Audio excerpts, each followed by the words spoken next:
Well, greetings and salutations, everybody. Welcome to the best damn movie-related show on the planet Earth, the John Campea Show, here on the weekends, and we do a little thing called Open Mic on this YouTube channel. And the difference between Open Mic and the regular John Campea Show, in the John Campea Show, we cover all types of news topics, and we save a little bit of time for live questions. But here on Open Mic on the weekends, all we do is just take open live questions, and that's what we talk about, and that is what we are going to do today. So, without wasting any time, let's dive right into it. And we're going to get things started off with this. Who are we starting with? They're starting with Adam Martinez, who writes, Warner Brothers developing a spinoff to The Trench. Interesting. Yeah, I read that report this morning. For those of you who haven't heard this, Warner Brothers is talking about developing, that doesn't mean it's greenlit or anything like that. Apparently it came out of Variety that they are looking at doing, if you guys remember in Aquaman, there's that whole part about the trench, right? And the monsters in the trench. There's a report going around about them possibly doing a spin-off of that. I've got some thoughts on that I'll save for the John Campea Show on Monday when me and Robert are going to talk about this. My initial thoughts of this would be this. I would be disappointed if that's what they're doing. And here's why I'd be disappointed. I would be disappointed because one of the great things that I have liked about DC's new direction under Walter Hamada is that nothing has been reactionary. Everything's been about having a plan, sticking to the plan, not being over-enthused by something that went well, going, oh, let's do something different, or being too distraught by something that goes badly. Oh, no, we got to change everything. And to me, developing a Trench spinoff seems like a reactionary thing. It feels like, oh, Aquaman did really well. Oh, let's spin something off of Aquaman. Quick. Like, that's just what it feels like. Maybe it is, maybe it isn't. We'll talk about it more on Monday, but my initial sense is to feel a little bit disappointed by that, but who knows? Let's see what happens. All right. Jabin Carter writes, no need for an intermission. Just sell movie diapers at the concession. They can even have your favorite MCU characters on it. That's the answer to everything. Jabin has just come up with the answer to the whole debate about intermissions. Adult diapers with MCU characters on it. Because who wouldn't want to poop in your diaper of Baby Groot, right? There it is right there. And I just came up with the sales slogan. Who wouldn't want to poop in your diaper of Baby Groot? There it is. I just sold it for you. You just came up with $1 billion idea, Jabin. All right, let's move on here.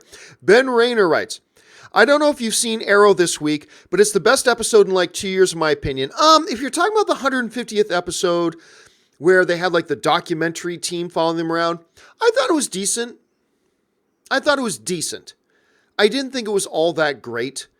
Their villain of the week, I don't know.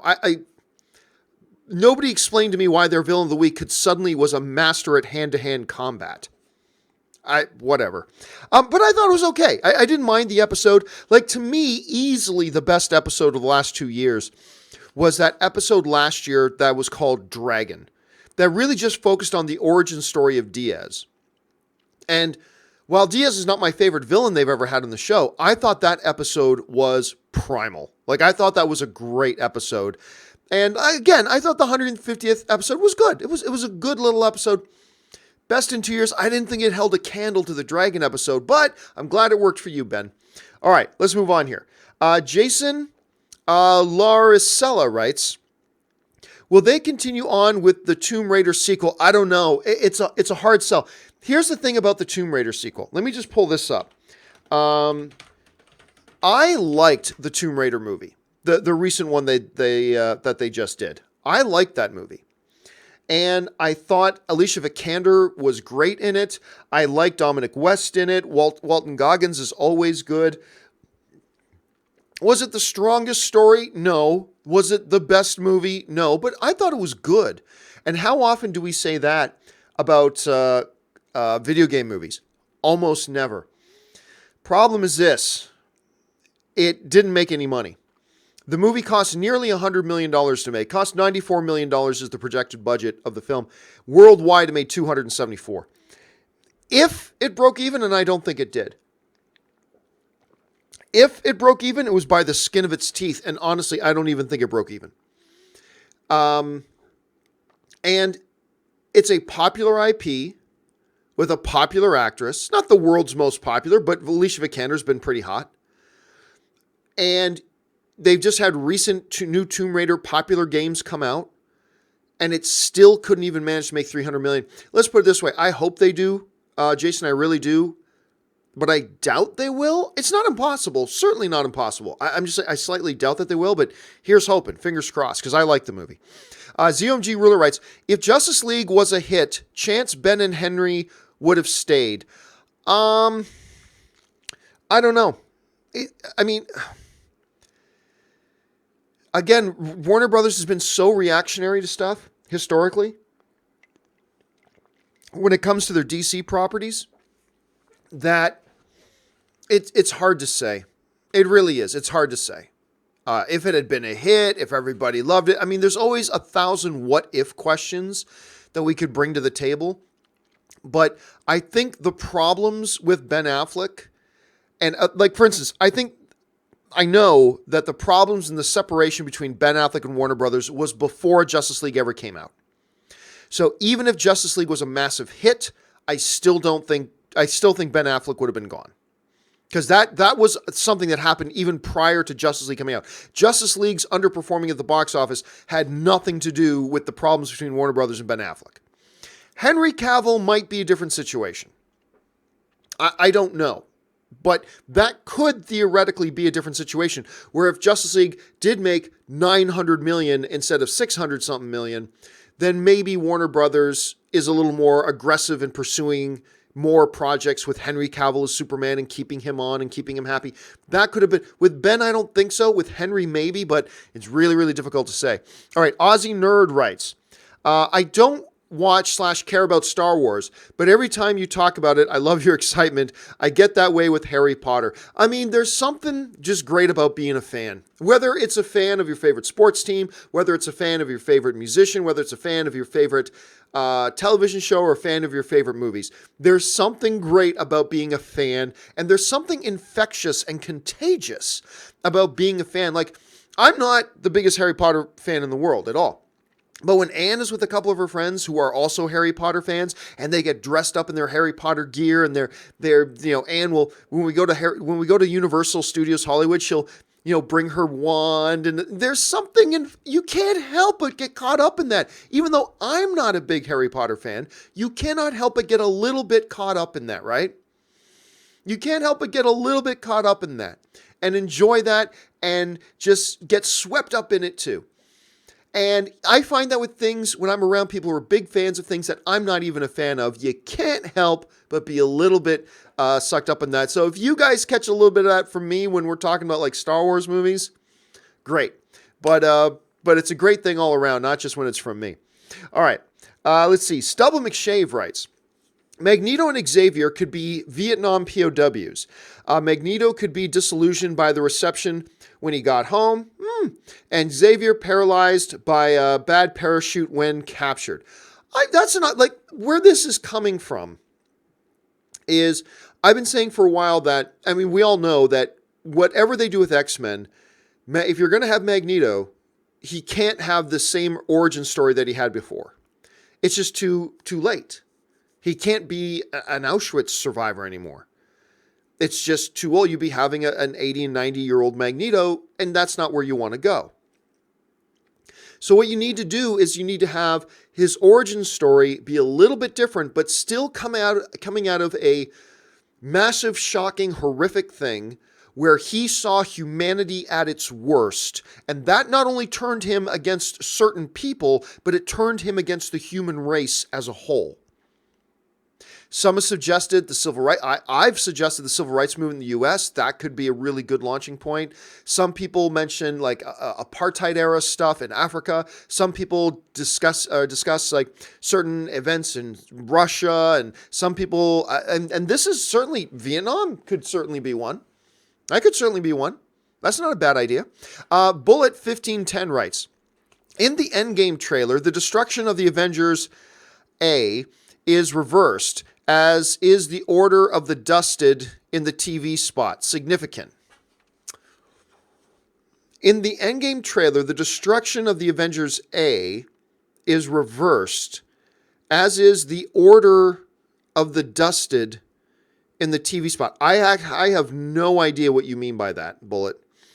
As far as the Avengers A, that was, I believe that was already fixed prior to Infinity War, and it didn't get I don't think it got redamaged in Infinity War. I could be wrong about that. As far as what you're talking about is they reversed the order of the dusted. I don't know what you mean by that. I apologize for that, Bullet. But as far as the A goes, I think that was fixed a long time ago and wasn't further destroyed in Infinity War that I can remember. Pelican Mike writes, hey, John, I worked at a Regal for 4 years, and it was the best first job I could have asked for. I'm now 22 and already missed the good old days there. You know, working at AMC, now, granted, I wasn't like a typical movie theater worker. I didn't work in the theater itself, but working for the company AMC, you know, for a while there, we had our studio in a converted storage closet at the AMC Burbank 16, and I got to see, you know, the staff there all the time. And everybody, for the most part, seemed to be liking their job. People seem to like working in a movie theater. If you're a fan, that is a great first job experience. Now, I've been hearing some things about people who work at Regal now are not so happy. But that's only recently with the acquisition by Cineworld that some people are not so happy with some of the new things that are going on there as a result of that. But yeah, Pelican, I can imagine as a job working in, oh man, I would have loved that. I never did have a job in a movie theater as a kid. I would have loved that. Oh God, I would have loved that. That's such a great idea. And that you got to have that experience is pretty damn cool. All right. Let's move on here. Thunder Knight writes, are TV shows harder to market than movies? Well, I don't know. I am not a marketing guy. I don't really know. I would imagine marketing movies is more difficult because you got one shot. A TV show, you got a year. Usually. Some TV shows get pulled before their first season's over, but with a TV show, you got your launch date, and then you've got the season to try to get word of mouth going and get buzz going and get people joining on the show. With movies, no such luck. Movies, you got your release date. And you got till then, and that's it. And then 2 weeks later, your movie's out of theater if it doesn't catch on, right? So I'm not a marketer by any stretch of the imagination at all. But my guess would be marketing a movie would be significantly more challenging. That's just my guess. Marketers may say otherwise, but that's my guess. All right. Danny Ramuni writes, more excited for recast Batman or Wolverine? Neither. I'm not excited for either of them. I'm excited for Batman. I'm excited for Wolverine. As far as excited to find out who's going to play it, not really. I'm curious to know. But, you know, excitement will come or fail when we actually hear who is going to be the new Wolverine or who is going to be the new Batman. At that point, I will have excitement or lack thereof. I'm not excited to hear who the new Batman's going to be. I'm not excited to hear who the new Wolverine is going to be, but I will either be excited or not excited once I hear who it is. You know what I'm saying? So it's like, yeah, just tell us who the new Batman is whenever. And then I will feel excited or lack of excitement. Tell us who the new Hugh Jackman is. And then once you do, I will then either be excited or not excited. I can't say that I'm excited to find out. You know what I mean? But I can totally understand why some people would be. Pelican Mike writes, also, now that Mark is free, can he appear on the John Campea show? No, Mark didn't. No, I've got my team. Thank you very much. Mark Ellis is a fabulous entertainer, but Mark did not leave doing, you know, daily movie punditry just so he could do daily movie punditry somewhere else. He left because he's pursuing his entertaining career. And he's going to be huge and he's going to be awesome. He's one of the best pure entertainers any of us ever know. But no, I'm not asking Mark to come here. And that's not what he left for. He left to pursue a different industry altogether.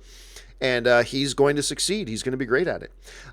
Thunder Knight writes, I know you don't watch wrestling as much as you used to, but what are your thoughts on the man Becky Lynch? Know nothing about her. I've seen her do one interview once. So I have no opinion. I have no opinion. Stubble McShave writes, Core Blimey, Basil, this coffee smells like shit. Is it shit? Austin. Oh, good. Then it's not just me. It's a bit nutty. I mean, that sounds like something from Austin Powers. but I can't place it. It's been a while since I've watched any of the Austin Power movies, which is a shame because I love the Austin Power movies, but I can't place the quote directly. All right, Dalton Burdett writes, have you purchased any of the newly released Return of the Jedi Funko Pops? Emperor Palpatine looks so awesome. No, none of the new ones. Like, I've got a lot of Star Wars Pops.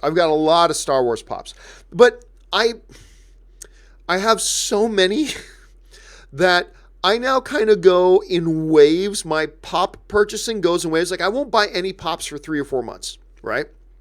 And then Ann and I will be at Universal Studios Hollywood or somewhere and walk by what's it called? What's the store where everybody buys their pops from? I can't remember now. But we'll walk by a store, maybe a GameStop or maybe an Urban something or other, and go in and I'll see some pops. And then instead of buying like one, I'll buy like 7, right?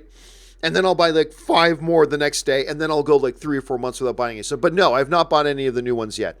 Hector Jeter writes, my AMC Dolby Prime in Vegas, all the Alita showtimes are in Dolby 3D. This is new because I've never once seen them do a 3D for Dolby before. Not happy. Well, I mean, here's the thing. Are you saying, like, as long as it's not like all the showtimes in all the theaters are 3D, if you want to put it in one theater, that's fine. And quite often, whatever movie is in that theater will be either non-3D or 3D. It's not going to switch back and forth between showtimes, right? And if they just happen to decide that their Dolby theater in their theater is going to be a theater where they have Alita in 3D, that's fine with me as a consumer, as long as you have other options for Alita for me in your other theaters in the building. As long as you got other convenient options for me to see Alita in non-3D, then I don't mind if you're tying up one theater with 3D. See, the difference comes, Hector, when I was up in Canada and I wanted to take my mom to go see Aquaman, or no, I think it was Bumblebee. It was Bumblebee. I was taking my mom and my, who else was I taking? Well, me, Ann, and my mom went to go see Bumblebee because my mom hadn't seen Bumblebee. And like, there were like 7 showtimes for Bumblebee in 3 different theaters, and only 1 showtime was non-3D. All the rest of them were 3D. And it was at like 4:15 in the afternoon, some real inconvenient time, right? So it's like, oh, you want to see a movie but not see it in 3D? Too bad. That's what they did. So that's Cineplex in Canada for you. I used to love that theater chain. Now I've got a real problem with them. Anyway. So, oh, too bad. You're going to see the movie the way we tell you to see it, sucker. Anyway. But if they have one theater that says, okay, in this theater the movie's in 3D, and in the other theaters they're not, I don't really have a problem with that. Then you just got to make a choice. As a consumer, you need to make a choice. So, but again, if they're showing it in all their theaters only in 3D, then that's pretty messed up. But if it's just in the one screen, they're saying on this screen we're showing it in 3D, I don't really have a problem with that. All right, Josh Crichton writes, John, today's my birthday, February 9th. Happy birthday, Josh. I'm so excited for the David Icke documentary called Renegade about his life and works. Have you seen the trailer yet? I do not, and I'll be straight up honest with you. I've never heard of David Icke. So I'm going to look him up right now to see, because maybe I have, and I'm just not remembering his name right. Icke. David Icke. David Von Icke, formerly a football and sports broadcaster, is an English professional conspiracy theorist. He's the author of over 20 books and numerous DVDs. Okay, no, I've never heard of the guy. So I clearly have never seen the trailer, but who cares? The more important thing is, it's your birthday. Happy birthday, Josh. I hope you have a wonderful one today. All right. Grand Master writes, is CGI for big budget movies still rendered in only in 2K or in 4K too? Or else it would make no sense to watch at home in 4K if most scenes are made in 2K. I would assume that effects are rendered in whatever medium they think they're going to go to. So, I mean, I don't know. Look, the fact of the matter is the human eye doesn't see in 4K anyway, so it's really all rather moot. But I've not been in the visual effects world for a number of years, so I can't really answer that question. But to me, it doesn't really matter because the human eye doesn't see in 4K anyway. So, I mean, I'm not really sure what the big deal is. Tacky75 writes, thoughts on Luis Buñuel? For me, top 10 director. Not familiar with him, to be honest with you. Let me just, at least I don't think I am.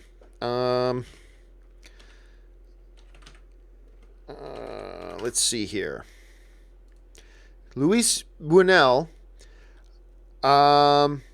Yeah, I don't know any of his films. So I don't have an opinion. Sorry about that, Taki. Let's see. Josh Crichton follows up with, John, I have an awesome movie idea for you. All right. Robin Ashley, where do I send it to? I'm willing to work it to since I'm pitching to you guys. It's my idea. By the way, Ellis and Michael Shannon could be bros. Don't send me movie ideas. I'm not producing movies, so don't send me a movie idea.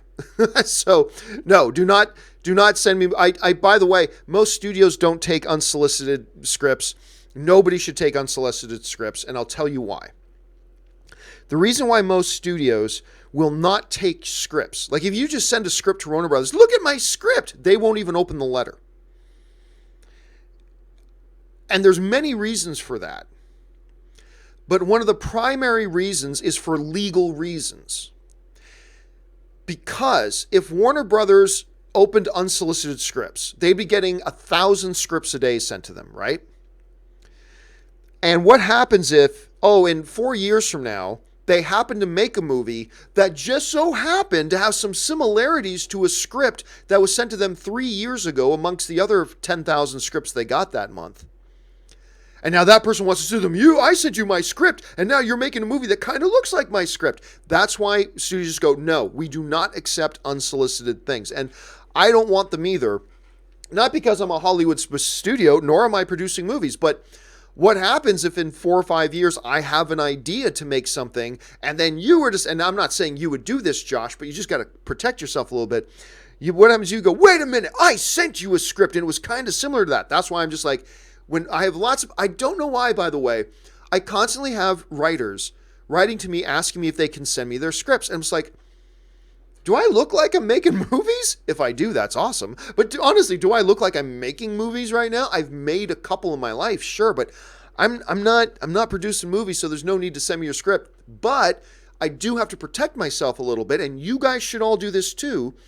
I need to protect myself a little bit because what happens if down the road I have an idea for a film or a television project or something I want to do, and it bears some similarities to something you sent me before, even if I'm not even thinking of your script. But the fact that I said, sure, send me your script, and then years later do something that's similar, then you can go, you stole my idea, even if I didn't, right? So that's why studios don't take unsolicited scripts. That's why I don't take unsolicited scripts. And that's why when people ask me, John, can you read my script for me? And I go, nope, not because of you, but just because of the environment we live in. I can't willingly take scripts from people and look at their scripts, because then that exposes me to, possible litigation later down the road if I ever do anything, right? So for that reason, thank you for the offer, Josh. But no, and it's not because of you, it's just because of the environment we live in. That's not a good idea for me to do that. Anyway, and that is why studios do not accept unsolicited scripts. So often people will write to me and they'll say, John, I've got this script. I love it. I want to send it to the studios. Where do I send it to? And what I always tell them is nowhere. Studios do not accept unsolicited scripts. What you need to do is you need to get a literary agent who the studios have relationships with, and studios will look at stuff that literary agents bring them to them. So then the next question becomes, well, John, how do I get a literary agent? It's almost impossible. It is tough. I know actor friends of mine who had easier times finding acting agents, which is also very difficult, than writer friends of mine finding literary agents. But that is the first step. You got to get yourself, if you think you're good, you got to get yourself a literary agent. There's a bunch of information online for doing that. I encourage you to check that out. There, hopefully that was a little bit helpful.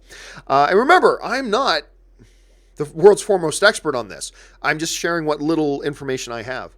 All right, Jared Vester writes, hey, John, after finally seeing How to Train Your Dragon 3, would you consider it to be one of the best trilogies, animated or even in general?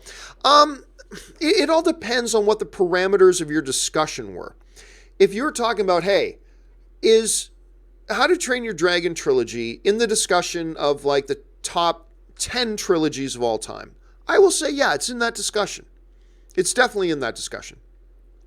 But if the parameters of your discussion were, is it one of the top trilogies? Define top. Do you mean top 20, top 50, top 10? If you say top 3, no, it's not in the discussion for top 3. If you say in the top 5, I'm not going to say it's in the top 5, but it could be in the conversation. It's very good. It's very, very good. And there aren't a whole hell of a lot of really great, all-around, wonderful trilogies. How to Train Your Dragon is one of them. Is it one of the top 5? I don't know if I put it in my top 5, but would it come up in the conversation of top 5? I think it comes up in the conversation of top 5. As far as animated, the king of the hill is still Toy Story. Toy Story 1, 2, and 3 will never be touched. But I got to tell you, How to Train Your Dragon is real good. As a whole trilogy, it's really good. It's shockingly good. All right, Jordan Miller writes, John, I thank you. Well, you're welcome, Jordan. 2 weeks ago on the Best of the Week podcast, you recommended Injustice. Holy crap, read it in one sitting. I simply couldn't, then he follows up, I simply couldn't put it down. Is weird saying Superman is one of the best villains I've read so far. Anyway, thanks for the suggestion. And if you ever wanted to co-host for a sports talk, I'll buy my ticket for LA tonight. Kidding, not kidding. All right, well, first of all, so just to put in perspective here, what he's talking about, the Best of the Week podcast is a podcast that me, Rob, and Ashley do every Friday, and it's exclusively for our Patreon supporters. And what we do is, on Best of the Week, is we talk about each of us our top 2 favorite things of the week. Normally, it's our favorite movie news story of the week and then something else. So, for instance, on Best of the Week this week, my 2 favorite things of the week were, number 1, the New England Patriots winning the Super Bowl. And my number 2, I can't remember what my number 2 was. Then Rob gives his 2, Ashley gives her 2. We talk about all that stuff, and then we take questions from Patreon supporters who put that up in our exclusive Patreon thing. But anyway, one of the things that I brought up, and I try to bring this up whenever I can. We all know there's this video game, Injustice Gods Among Us, and it's a great video game. But what is better than the video game is the comic book series they put out about Injustice Gods Among Us. Injustice Gods Among Us Year 1, I believe it's like 20-something issues, is one of the best written comic books I've had the pleasure of consuming in a long time. The writing is amazing. The moral dilemmas, tangible. The character interactions, outstanding. And it's kind of the epitome of, you know how the Joker said in Death in the Family, he said, all it takes is one bad day. All it takes is one bad day to, make somebody good go bad. All it takes is one bad day. That's kind of what this is in a way. But Superman had a nuclear meltdown kind of bad day, and it set him on a path, and what happens? And then how does the world react to it? It's amazing. Jordan, I'm so glad you had a chance to sit down and read it. I was like you. I started reading it. I was taking a trip to New York, and I thought I needed something to read on the plane, right? And Injustice Gods Among Us, a comics. Okay, it's 22 issues, so I bought it, downloaded it to my tablet, got on the plane, started reading it, did not stop, got off the plane, into a cab, went to my hotel, and for the next few hours just in the hotel, did nothing but read and reread Injustice Year 1. Loved it. I'm glad you enjoyed it as well, man. Enjoy. Okay, next up, Jared Vester writes, what do you think has been the best horror film in the last 5 years? For me, it would be Conjuring 2. I don't know. I can't even remember off the top of my head what were the horror films since 2005. Let's see. I mean, there's certainly been a number of horror films that have come out that have been really good. Things like Don't Breathe, I love that. Get Out was great. It was great. Halloween was great. Train to Busan, some people say that's horror, some people say it's not. Conjuring 2 is great. It's hard to say against Conjuring 2. Yeah, It Follows is a one that a lot of people will mention. I wasn't even all that big on It Follows. Lights Out, I think, is a marvelous little horror film. I think Lights Out is a wonderful. So I don't know. I can't say it off the top of my head. That's something I would have to sit down and try to formulate out. Conjuring 2 certainly ranks up there. So does the first Conjuring. Halloween, it was fantastic. Hereditary. I really like Don't Breathe, though. Like, I can't give you a definitive answer right now because I'd have to sit down, make a list, and figure it all out. But, I mean, and then, well, do you count A Quiet Place as a horror movie? If you count Quiet Place as a horror movie, then A Quiet Place. I don't even know that I count it as a horror movie, but I'd have to think about it. But Don't Breathe, Quiet Place are a couple ones that come to the top of my head. But I'm not committed to those choices because I need to sit down and read through them. All right. Chris Warden writes, so despite making $650 million worldwide, Fantastic Beasts 2 barely broke even. I'm sorry, but in my opinion, there's no way your budget should be that high unless it says Avengers or Star Wars in the title. Well, that's not necessarily true, Chris. What if your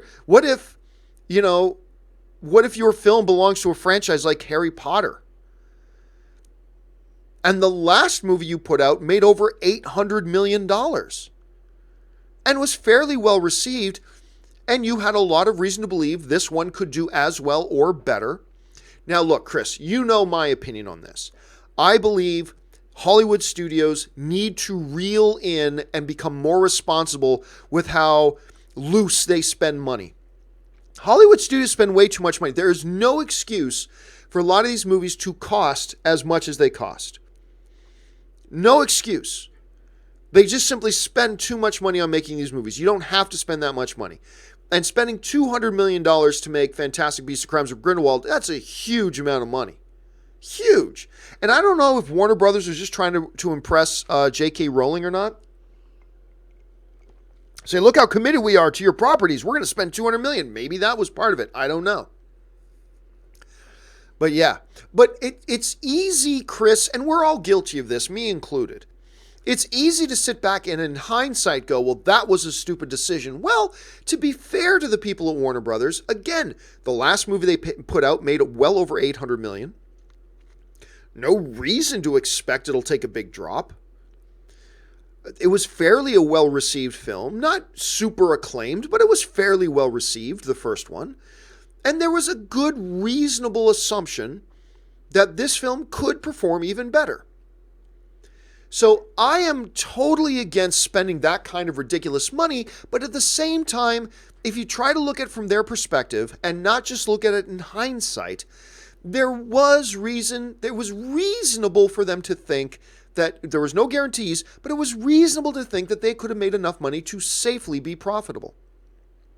Now, at $650 million, it was still profitable. Barely profitable, but profitable nonetheless, even with a $200 million production budget. It was still profitable.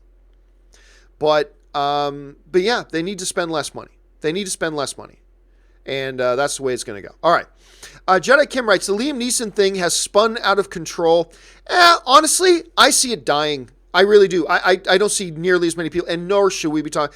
It's something that happened 40 years ago about something that he didn't do, but simply said, out of rage and anger and pain, I thought about doing, and then I realized that's really effed up. I shouldn't do this. This is bad. This is horrible. This is not the way the world works. And he stopped himself from doing anything. 40 years ago, Liam Neeson thought about doing something and realized, I'm just acting out of pain and anger. That's a ridiculous way to think, so I'm not going to do that. And so he didn't do anything. And it's just, going back to what Rob talks about, we live in outrage culture. Everybody loves feeling outraged. It just feels so good to be outraged. There's this self-importance and this, I don't know what it is. You feel like you're a better person if you can be outraged at somebody else. We're in such an outrage culture that people started expressing outrage against a guy who 40 years ago didn't do anything. He actually told a story about how in pain and hurt, he thought about doing something, but he stopped himself from doing it. This wasn't something that was dug up in an expose. He freely, openly shared the story as a lesson to people of don't let anger drive your actions. And he told a story about how he almost once let anger drive his actions, but he realized how horrible and stupid it was, and he stopped himself. But we are so addicted to outrage that there are people going, we need to condemn Liam Neeson for something he didn't do 40 years ago? Wrap your head around that. Let's get outraged at Liam Neeson for something he didn't do 40 years ago, but he thought about it 40 years ago. Under the most extreme duress situation, a close female friend of his was raped. And it caused his thinking to go screwy. And then he stopped himself. Like, wait, that's the pain talking. That's the anger talking. What I'm thinking about is not the solution. It's stupid. And it's part of the world's problem. I'm not fixing anything by doing this. And he stopped. But we're not just getting outraged about things people do. We're now getting outraged about something somebody didn't do, but they thought about doing under extreme pain. There you go.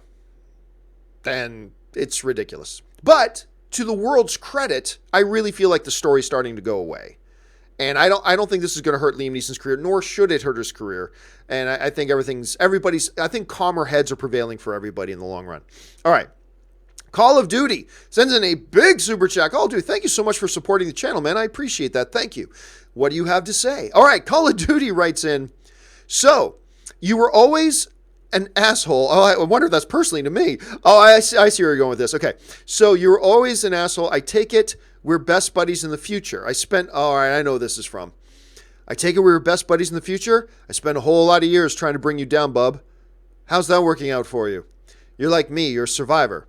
Do you want to pick that shit up? That is from the plane scene in one of my favorite comic book movies, X-Men Days of Future Past, in a conversation between Wolverine and Magneto. That whole... It's not just the conversation. You're dealing with a real special comic book movie when your favorite parts aren't the cool explosions and the big fight, but rather the conversations that happen between the characters.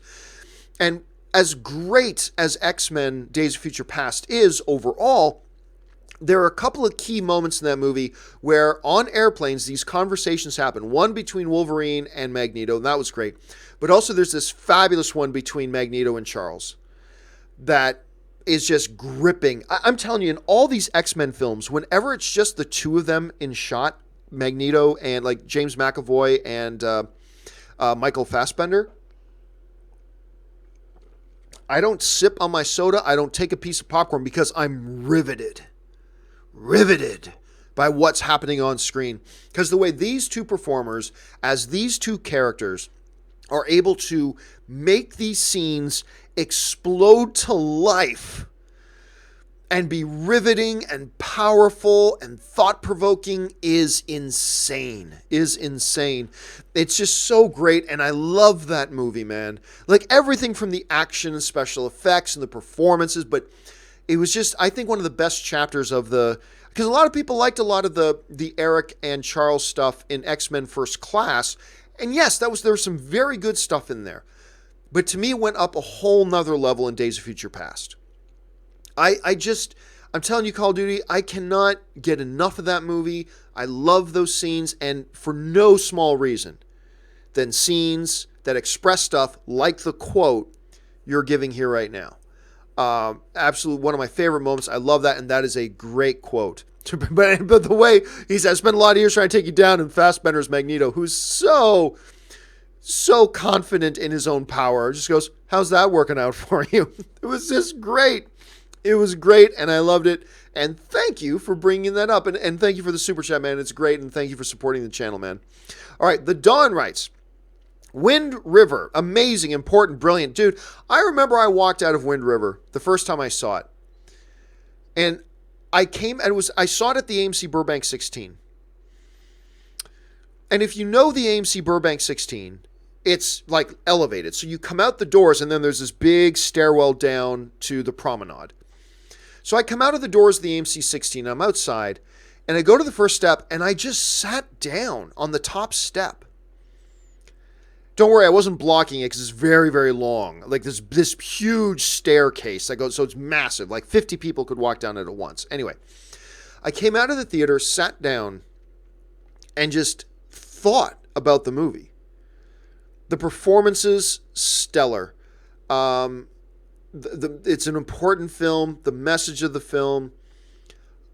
It did not get nominated for Best Picture. And it should have been nominated for Best Picture. I'm not going to call it a snub because it wasn't going to win, but I really did feel like Wind River should have been nominated for Best Picture. Jeremy Renner, Elizabeth Olsen, John Bernthal. The cast was incredible. And the scenes between the dads, as Jeremy Renner's talking to the dad whose daughters died. Oh my God, it's so strong. So powerful. Love that movie, man. Thanks for bringing it up. All right. Ladislav Misanik writes, bring me everyone. What do you mean everyone? Everyone. Don't know it. Don't know it. You got me stumped on that one. I do not know it. If you guys know what that one is, jump into the comment section and say what that quote's from. All right. David Bellido writes, hey, John, what's your opinion on the movie Warrior, starring Tom Hardy and Joel Edgerton? Why did it do so poor at the box office? I don't know. First of all, I love that film. I remember I saw that film for the first time in Las Vegas at the annual CinemaCon conference. They showed it a number of months early at the CinemaCon conference. And Tom Hardy wasn't as big of a star as he is now. Joel Edgerton was not as big of a star and kind of recognizable as he is now. But yeah, the movie only made $23 million. And I'll say this. The marketing was not great for it. It wasn't great marketing. Also, while MMA was an up-and-coming thing, it wasn't MMA wasn't on ESPN at the time. MMA is on ESPN now. Like, it's grown a lot. So I think there was still a little bit of stigmatism that was attached to that. There was a bit of a stigma attached to the whole MMA thing. People still didn't understand it. And it wasn't a well-marketed film. And to be fair to the people trying to market Warrior, I'm not quite sure how you market it any better.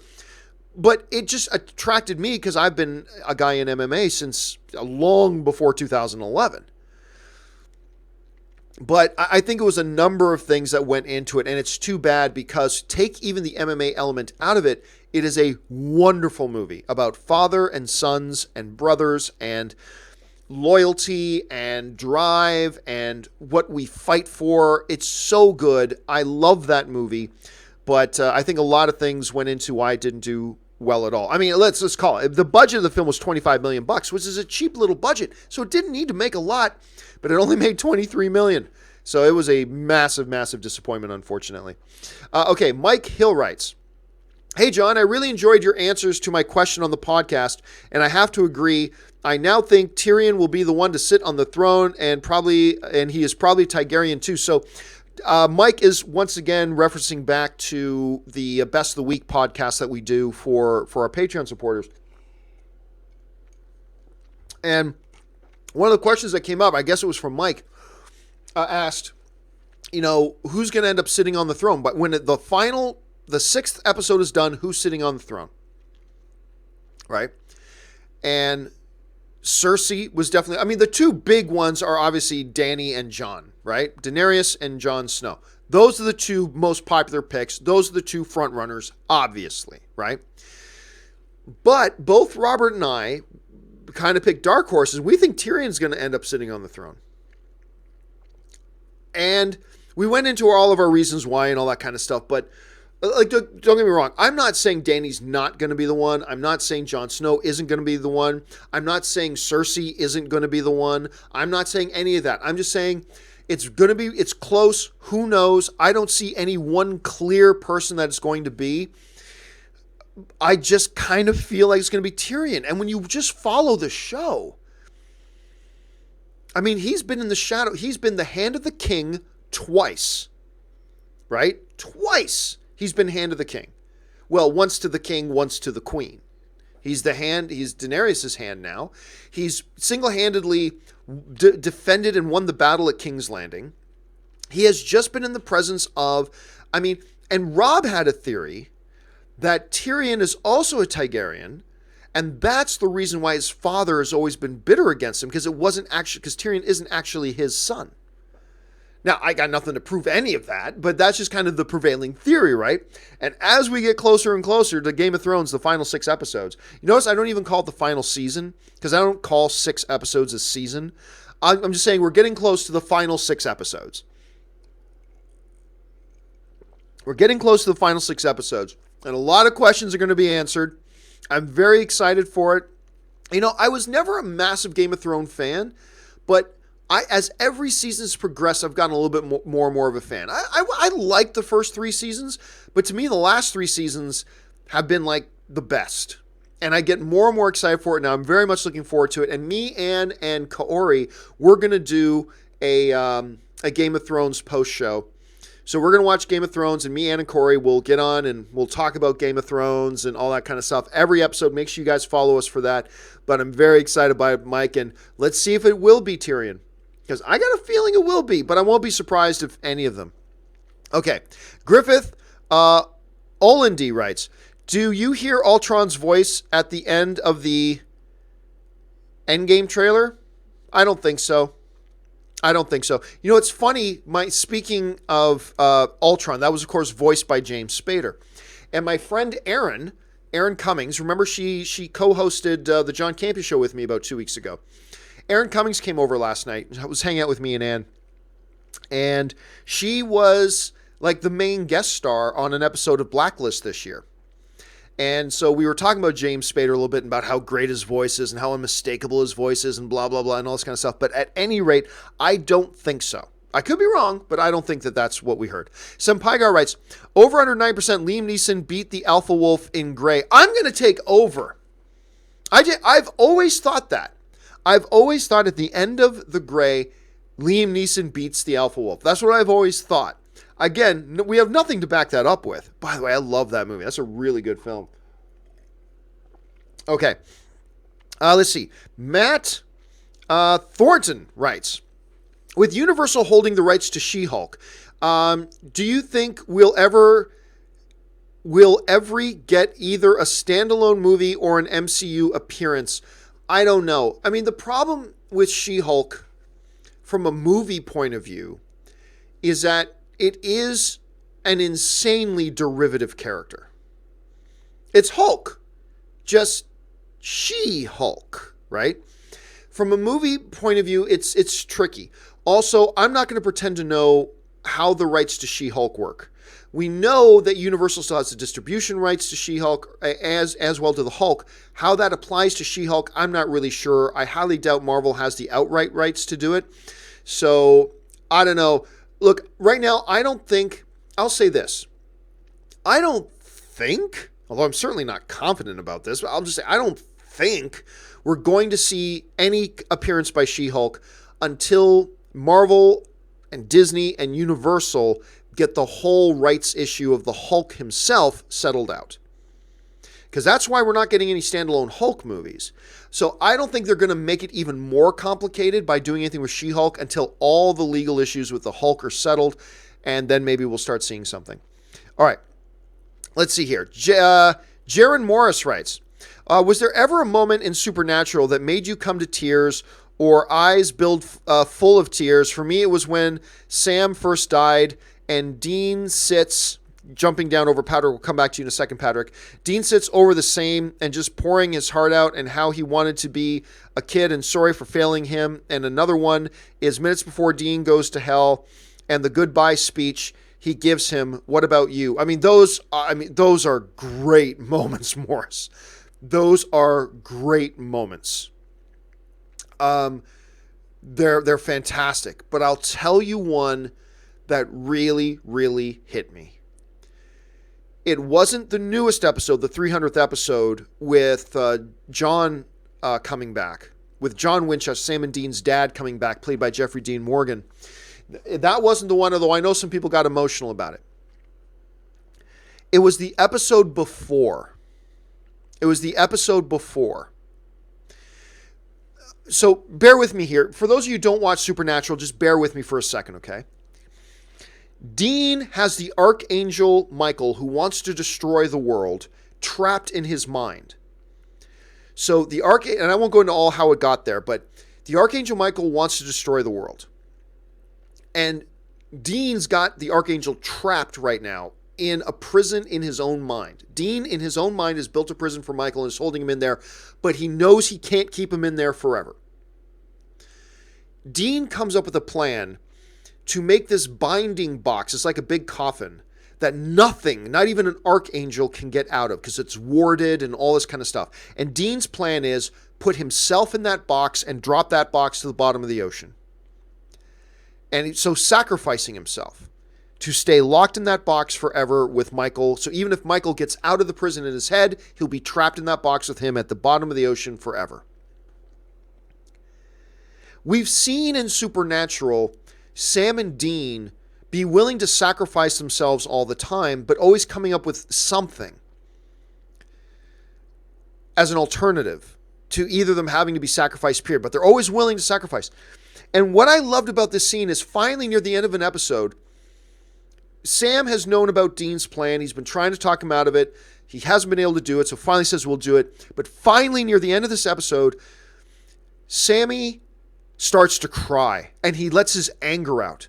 And he starts hitting his own brother. And he says, we have always found a way. We don't check out. We don't give up. We don't check out. And he's hitting his own brother because he's breaking. He has such sorrow about Dean's plan to sacrifice himself and bury himself at the bottom of the ocean. And he's breaking and he's crying. It was beautifully performed by Jared Padalecki. It was beautifully performed. And I'll tell you what, I don't cry in movies or TV shows, but it was that moment that I got all teary-eyed. I started to feel tears in my eyes welling up because it was just performed so beautifully. And it made sense because as an audience member, I'm like, come on, Dean, you guys always find a way. And for the writing and for Sammy to then make that point that me as an audience member was thinking, we find a way, we don't give up, we don't check out, we don't give up on each other, we believe in us. And I'm getting emotional just thinking about it. It was beautifully done. And all those moments you're mentioning, Jaron, are gold. Absolute gold. But that was one of the best moments in the show I've seen in a long time. One of the best moments I've seen in that show in a long time. I just loved it. Anyway, thanks for writing that in. I love talking Supernatural. Patrick Conway writes, Ireland just beat Scotland. Now we're coming for Italy. In hopscotch? In tiddlywinks? I'm going to guess you mean soccer. I just don't understand what world we live in that Italy, who's won the World Cup so many times, was not even in the World Cup, didn't even qualify for the last World Cup. But anyway, congratulations to Ireland for that. That's awesome. All right. Sea Spice writes, Alita is hovering around the fresh territory, 59 to 60%. Yeah, it climbed up. The first couple of reviews came out, hovered around 32, 33%. It's gone up to 59 to 60, which is fine. That's good. It's not good, but it's not bad. That means more critics like it than those who don't like it. That's a positive. I'll be honest with you, I was hoping for more. I was hoping for a better response for it. But at any rate, I'm going to see the movie myself in a couple of days, and hopefully it lives up to the expectations I've built up by seeing the amazing trailers. So here's hoping it's pretty good. C. Spice follows up with writing, saw 2 films this weekend. Cold Pursuit is funny, good. Felt almost like Wind River with humor. That's an interesting way to put something. It's Wind River, but funny. Because funny is not a word you would associate with Wind River. It's Wind River, but with humor. Lego Movie 2 was good. Not as good as the first. Well, yeah, I've seen Lego Movie 2. It's good. It's good. If you're asking me whether you should go see Lego Movie 2 or not go see it, I would say, yeah, go see it. It's good. It's funny. But it's nowhere near as good as the first one. But worth seeing still, though. Still worth seeing. I just don't think anywhere near as good as the first one. Cold Pursuit, one I did not see because I only saw like one trailer for it come out one time once. I mean, it was kind of weird how they didn't market this thing at all. But the last time I checked, it had like a 92% on Rotten Tomatoes. Crazy number. So I think I'm going to have to figure out a way to just crawl out and see that sometime.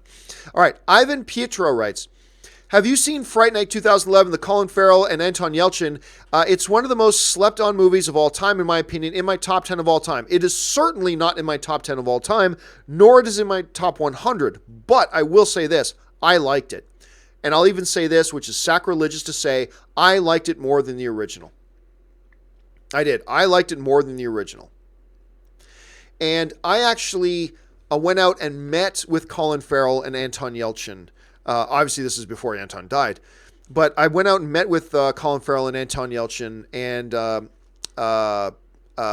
Mintz Platts, McLovin, as you guys know him. I met with all those guys about that movie and talked to them, and I thoroughly enjoyed it. Again, I'm not going to overhype it. It's not in my top 100, but it is one of those movies I quite enjoyed. I thought that movie, and I agree with you. I think that movie is slept on. It is better than people give it credit for. I think a lot of people just dismiss the movie because it was a remake of an old classic that people loved. Whatever. I think, forget the old classic. This movie is worth seeing. I had a good time with it. I'm glad you enjoyed it too, Ivan. All right. Let's see. I'm Upset writes, will we get a Night at the Museum 4? I'm going to doubt it at this point. I think both the director has moved on to other things. Ben Stiller's doing other things. Now, at the end of the day, money talks, right? So let me bring this up. Night at the Museum. Which one was the last one? Was it The Secret of the Tomb? Was that? I think that was the last one in 2014, right? I think that was the last one. Yes, Secret of the Tomb was the last one. It was expensive. It was $127 million to make, made $363. So not exactly the kind of box office numbers that make you rush out and say, yeah, we got to do another one. Again, but the thing is, Sean Levy has gone on to do a lot more stuff. Robin Williams clearly isn't with us anymore. Ben Stiller is doing other things. I'm going to guess no, but never say never. Never say never, but at this point, I'm going to kind of guess no. Senpaigar writes, Christian Harloff said he wants the Emperor to come back in episode 9. At face value, I think that would be horrible and take away from the Return of the Jedi. It all depends. We talked the other day. Somebody wrote in and asked the other day. I think it was during on a companion video. I answered this. Somebody said, "Hey, if they do a redemption story of Kylo, will you be really super disappointed?" And what I said was this. My initial reaction will be, "Oh, that's not a good idea," but I'm going to give it a chance. I don't think they should redeem Kylo Ren. But if J.J. Abrams thinks he has a really good narrative purpose for redeeming Kylo Ren that can be done in a way that makes sense and works within the context of the movie, then fine, do it. Do I, on the surface, like the idea of bringing the Emperor back? No. No. The Emperor died. He's dead. Leave him dead. So do I like the idea on the surface of bringing back the Emperor? No. However, if I found out they were bringing the Emperor back for Star Wars Episode 9, I'd initially go, well, that's not such a good idea. But then I will take my expectations, leave them at the door, and go, okay, JJ, show me that you've got a purpose for doing this and a good execution for how to bring it about in such a way that it adds to the movie. And if you can do that, great. If you can do that, great.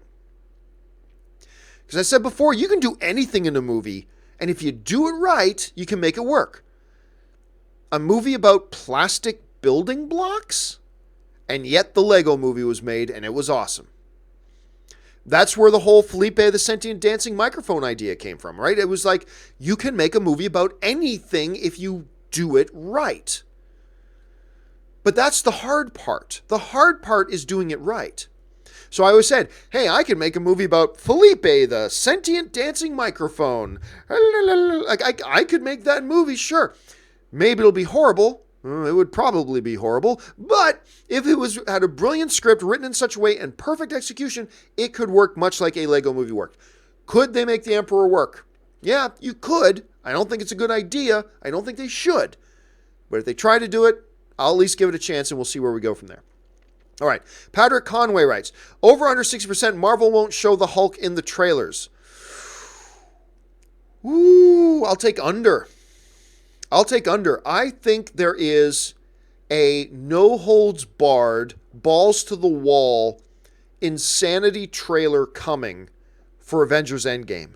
And I do believe we're going to see the Hulk. I do believe we're going to see the Hulk.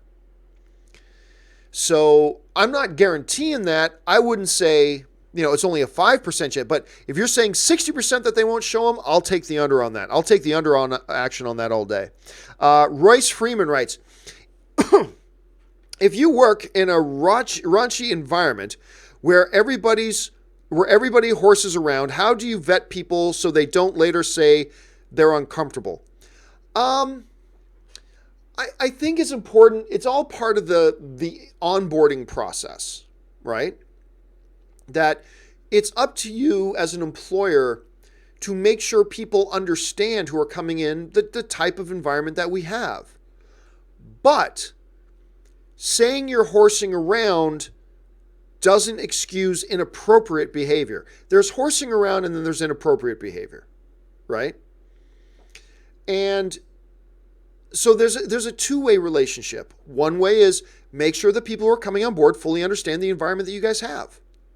But at the same time, that doesn't release you from responsibility to make sure it's still a comfortable place for people to work. There's not a science to it. It's more of an art. You got to feel your way through that. But there's an onus on both sides. Luke1234 writes, would you consider the 40-year-old virgin a coming of age? No, I would not. There's an element of that because Leslie Bibb's daughter in the movie, there's a little bit of a coming of age aspect there, but no. I mean, I get where you're coming from, Luke, I do. But no, I would not say the 40-year-old virgin. It's my all-time favorite comedy film, by the way. Number one all-time favorite comedy film. But no, I personally wouldn't call it a coming of age film. It's everything else, but probably not a coming of age film. Ivan Pietro writes, I read Shazam is tracking for 45 to 50 million opening weekend. Is this true? I don't know. Let me just pull up something here. First of all, when does Shazam open? So Shazam opens on April 5th. So the movie is still like almost 2 months away. Just a little under 2 months away. Early tracking can be one thing. It can be the other. But it all depends on where you're reading that. So let me see here. Okay, so I'm reading on a site here. Shazam's long-range tracking points to a $45 million opening. They're saying it could land anywhere between a $40 and $60 million opening. That's not so bad. Now remember, we're still 2 months away. These tracking numbers the early tracking numbers are great. They give you a general idea, but you got to wait till you're about 2 or 3 weeks out for the movie opening. That's when a more accurate picture will come out. But I've never expected Shazam to have a $120 million opening, right? I've never expected Shazam to have that. Remember, Shazam does not have the advantage that Aquaman had. Aquaman was already introduced to the audience in another film. Shazam does not have that. Shazam, who maybe at one point you could argue back in the 40s was the most popular superhero character in the world, you can't say that today. Nobody knows who Shazam is today. Very, very few. So, hey, look, even if it does end up being 50 million, that's good. They didn't sell the house to make this movie. They didn't spend $200 million to make this movie. So if it is around 50, then it's around 50. I personally think it's going to come in a little bit higher than that, but maybe not much, but who cares? Even if it is around 50, I still think that's a win. Because ultimately it's going to be about how good the movie is and can it generate repeat business and have longer legs. But if they come around 50, I think that's perfectly okay.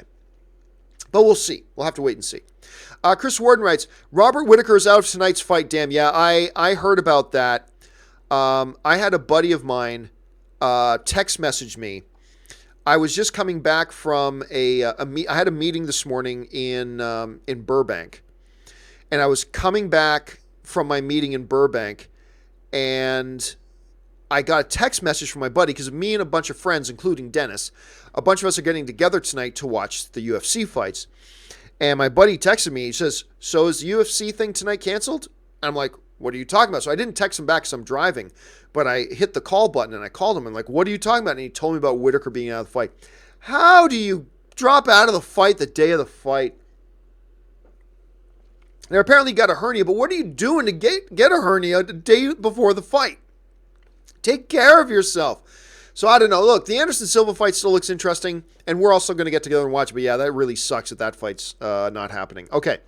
Jordan Miller writes, what are you trying to prove that I'm not? What are trying to prove? I think you probably mean, what are you trying to prove that I'm not a mistake? Now, I could be wrong, but I believe that's Creed 2. I believe that's Michael B. Jordan in Creed 2, if I'm not mistaken. Guys in the comments section, or Jordan yourself, tell me, am I right? I think it's Creed 2. I could be wrong, but I believe that's Creed 2. All right, Senpaigar writes, the other guys was funny. The Rock and Sam Jackson aim for the bushes, both jump off the building. Camera stays with them as they hit the ground. The thing with the other guys, and look, the other guys is not a bad film, but the best part of the other guys was The Rock and Sam Jackson. That was the best part. And they were in the movie for like 10 minutes, and then they're gone.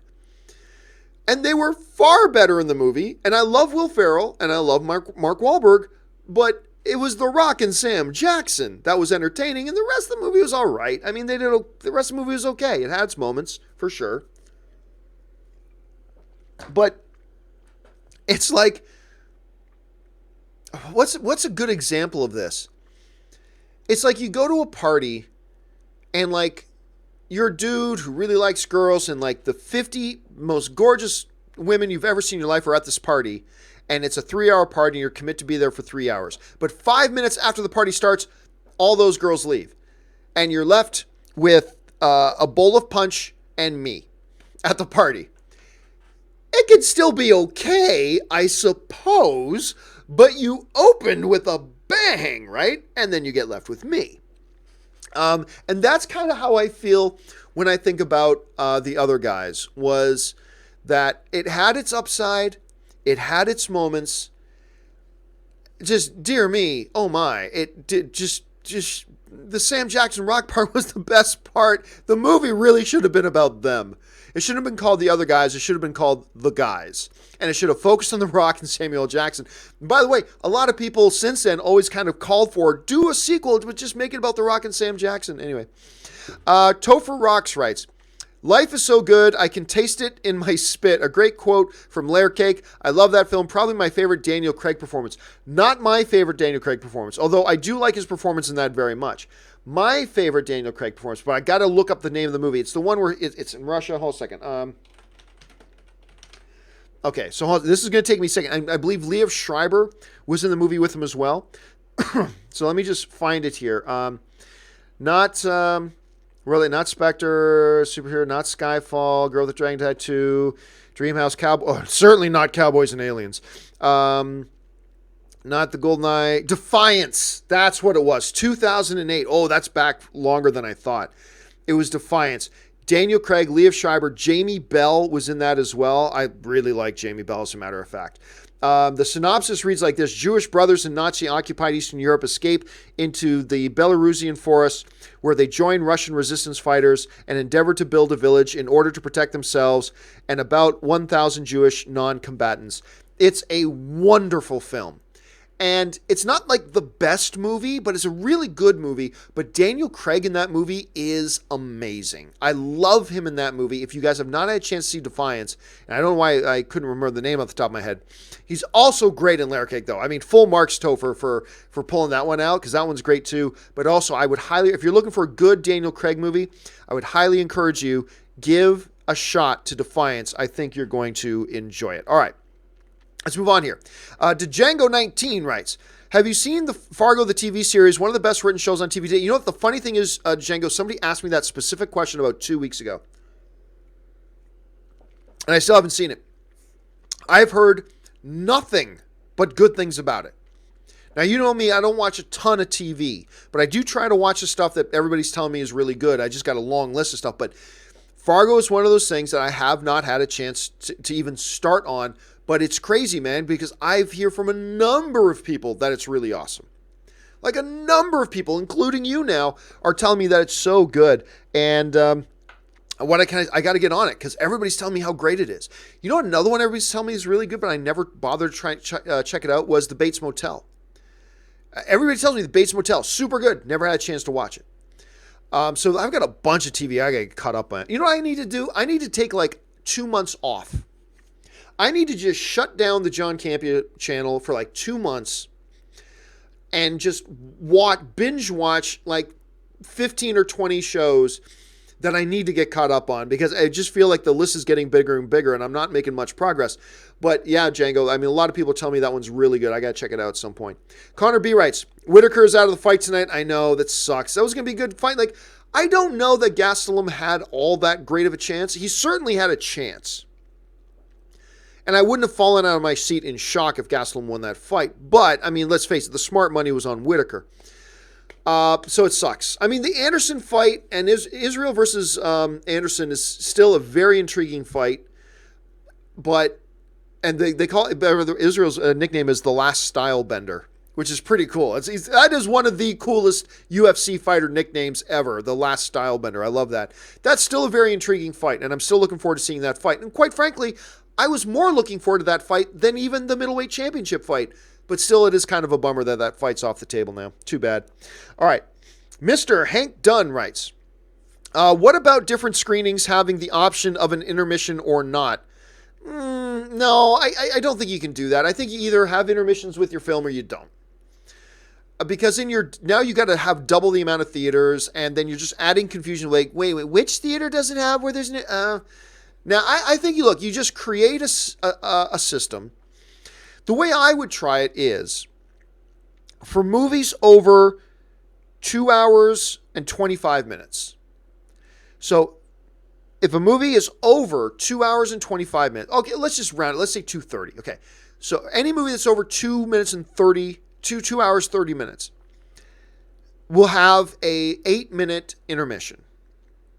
Give you a chance to run to the snack bar, give you a chance to check your phone, give you a chance to run to the bathroom, all that kind of stuff. Therefore, less people during the movie have to get up and get out. And if you do have to step out of the theater for any of those reasons, you're not going to miss any of the movie. But it has to be it can't just be for every movie. Like, there's no point in doing that for an hour and 40-minute film. There's just no point in doing that, at least not to me. So I think you just need to set one general rule so it's not confusing and just go with it. So yeah, I think we're overly complicating it by getting into, well, now we'll do it for certain films and we'll have certain theaters that do it and certain theaters that don't. I think that's just over convoluting it a little bit, but that's just my point of view. Who knows? Maybe it's a genius idea and I'm just not thinking of all the benefits. All right. Last question I'm going to take before we take a short, speaking of intermission, we've now been going for an hour and 12 minutes. My throat is getting a little raw and my drink is now empty. Now it's empty. So I'm going to take a 2-minute break here in just a second, guys, just to refill my drink and give my voice just a second of a break. So we're going to take a 2-minute break here in just a moment as soon as we're done with Jesus Pinata Ramirez's question. J-Dog, are they ever making a District 9 sequel? Dude, the funny thing about District 9, great movie. By the way, super impressive visual effects, and they only made that movie for $30 million. Tell me again why these other movies need to spend $200 million? Anyway, love District 9. Perfectly set up for a sequel at the end. Perfectly set up. Why they did not immediately go into production on a District 9 sequel is beyond me. Is totally beyond me. Neil Blomkamp went off and did Elysium, and that movie sucked. Then he did Chappie, and that movie sucked. Maybe you like those two movies, and that's great if you do. I'm just saying from my own point of view. Then he was going to do Aliens. That got pulled away from him, and now, I do not understand for the life of me why a movie that was so profitable, and by the way, I believe nominated for Best Picture. Let me just double check that. District 9.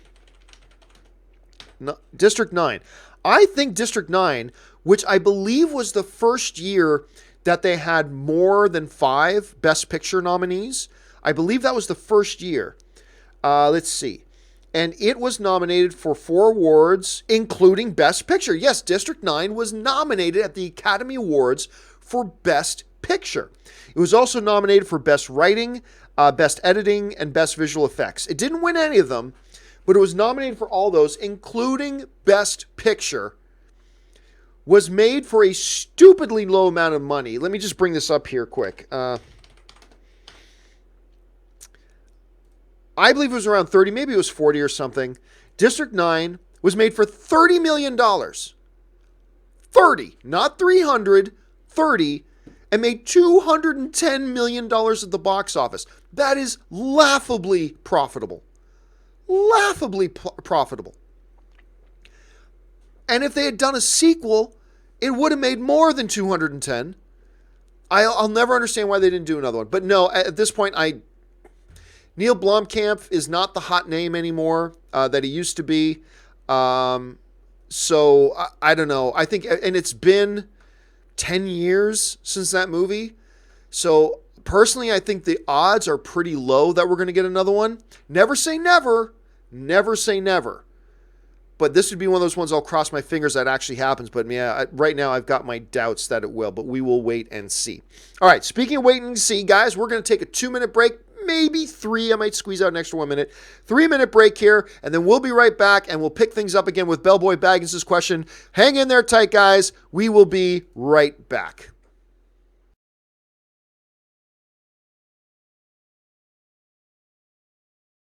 Said we'll be right back. But I'm not getting anything to work right now. Nothing is working. Why is my whole thing freezing? That's working. There we go.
All right, guys, and we are back. Thank you for letting me take that little break. And once I get going, I got to replenish the old liquids.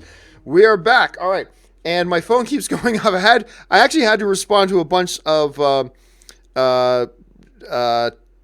text messages because as we've been talking, Whitaker is out of the UFC fight tonight, and Dennis and me and Soul Video and a few of our friends, we were planning on going to watch it in Hollywood tonight. So we were just like texting back and forth. Are we still going to go watch the fights now, even that the Whitaker fight's off? And we've decided, yes, we're going to be watching the fights tonight. So had to get all that cleared up. Anyway, thank you for your patience. I'm very grateful that we are back. Okay, let's move on here. Bellboy Baggins writes, caught my wife eating eggs drowned in ketchup. Oh my goodness, that is a fireable offense. Oh, you know what, guys? I'm sorry.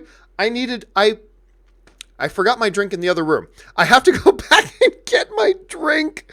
Oh my God, I just made you guys. Don't worry, I'm only gonna make you guys wait like 30 seconds. I promise. I'll be right back. I promise.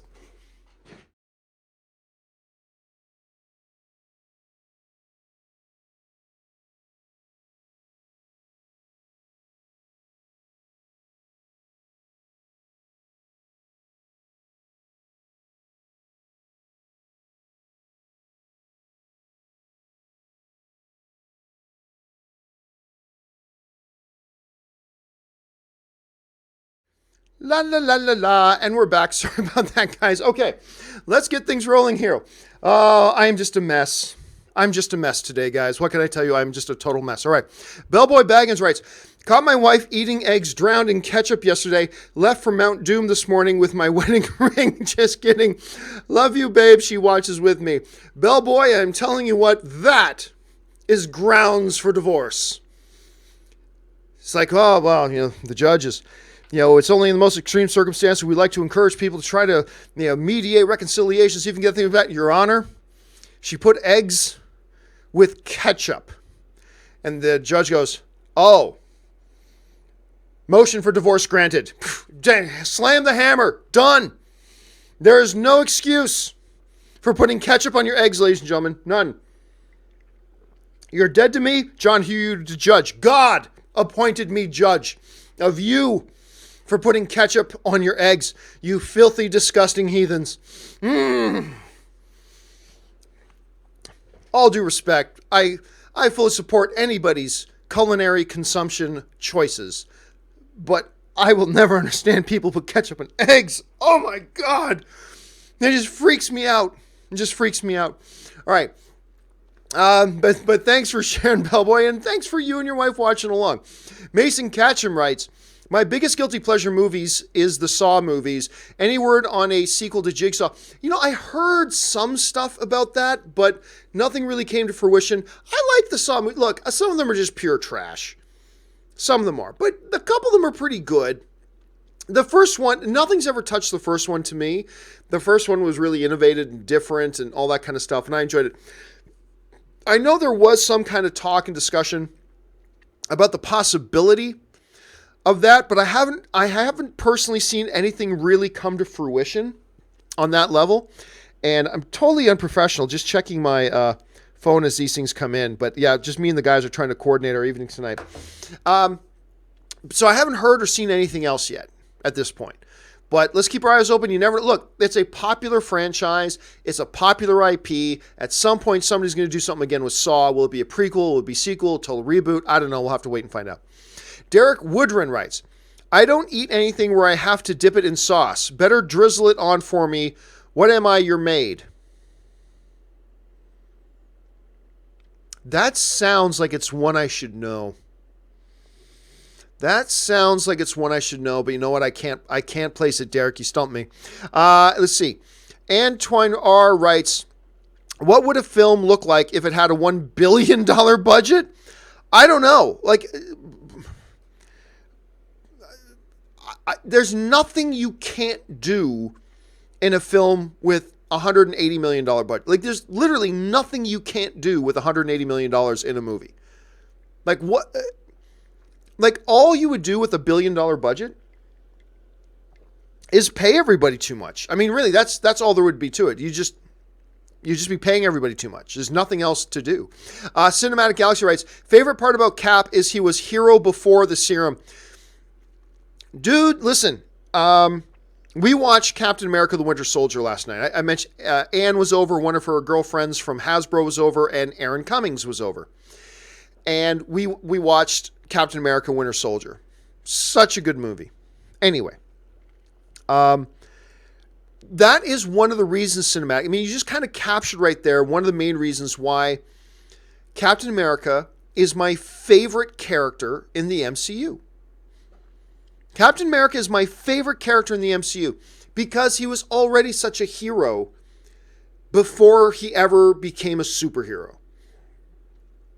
Like, and nothing said that better than in Captain America the First Avenger when they're in the military boot camp, and Tommy Lee Jones, it was a fake grenade, but nobody else knew that. Tommy Lee Jones threw a grenade in there, and without even hesitation, Steve Rogers, a scrawny little kid, without even thinking, throws himself on the grenade to try to protect everybody else.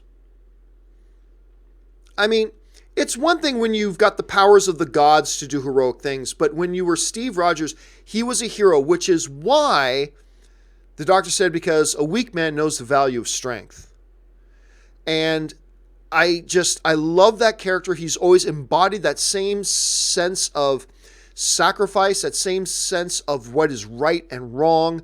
And that is why he's my favorite MCU character. All right. Leo Milmet writes, thoughts on Buffy the Vampire Slayer?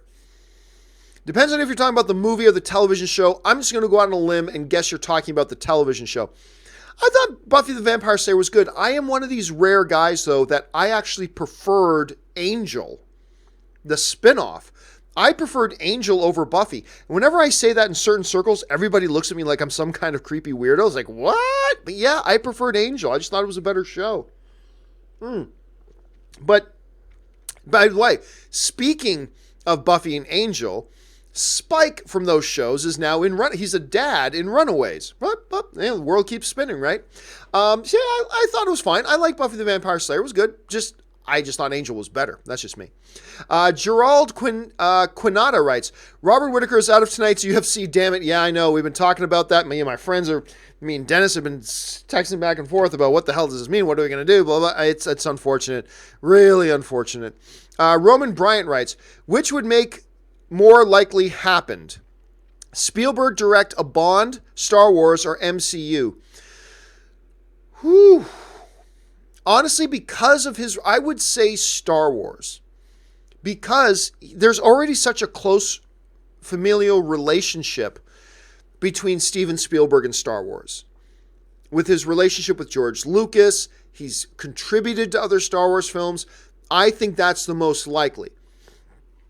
Now, it's also the one that I want most to happen. Steven Spielberg directing a Star Wars film is something I have always wanted. Always wanted and always wanted badly. So maybe my opinion is being skewed a bit, but because of all those things, I honestly do think that's the most likely. A Bond is certainly possible. An MCU is certainly possible. But the one that I think is most likely because of all the pre-existing connections and because I think George Lucas himself from on high would bless such a thing, like he would totally bless Steven Spielberg directing a Star Wars film, I think that makes that most likely. So that's my thoughts on that. All right. Sen Pygar writes, the Truce video with Hugh and Ryan was so great. Guys, if you have not seen this, and it's already got like 40 million views, but so I'm thinking most of you seen it. If you have not seen the Truce video between Ryan Reynolds and Hugh Jackman, where they do commercials for each other's product, it's one of the best things you'll see on the internet all week. I have always loved the Twitter back and forth between Ryan Reynolds and Hugh Jackman. I've just always loved it. But this is like the pinnacle of their back and forth. It's amazing. Make sure you check it out. Ali Hussein writes, have you seen the latest episode of Supernatural? Yes, I have. The 300th episode. Jeffrey Dean Morgan returns as John Winchester. It was so good. So good. Not the best episode, ever or anything like that, but so good. And it was so great seeing Jeffrey Dean Morgan back as John Winchester. Because I've been saying for years, I don't care if he's Negan in Walking Dead. I don't care if he's, Mr. Wayne in the Batman universe. I don't care if he's in anything. Jeffrey Dean Morgan, not the comedian, not, anything else. Jeffrey Dean Morgan to me will always be John Winchester. And it was awesome to see him back in that. All right. Let's see. What was that last one? That one was Ali. So the next one is Magic K, right? Shazam early screening held by 1 Iota, February 13th and 19th. I haven't heard about that, but that's very cool if they are. I haven't. Hold on a second. Let me just do a quick search here. Shazam early screening. Let me see here. I'm not seeing anything about that. At least not on the news sites. I'm not seeing anything listed about that. But if that's true, that's great. I mean, early screenings are always a good sign. Early screenings are always a good sign if that's true. Okay. Don Beto writes, hello, John. First time writing in. Just letting you know. Well, thank you so much, Don. I appreciate that. Just letting you know that since we're getting hit with snow here in Washington, my plans this weekend is 1, listen to your show, 2, bulldoze through my Netflix list. You know what? That is one of the great things about being snowed in. Now, I have not been snowed in, obviously, since living in Los Angeles. I love snow days, though, man, because I'm a Canadian kid, right? I love snow days. Number one, just because I love going out in the snow. I'm not kidding you. When I was a kid, and who am I kidding? Even as an adult.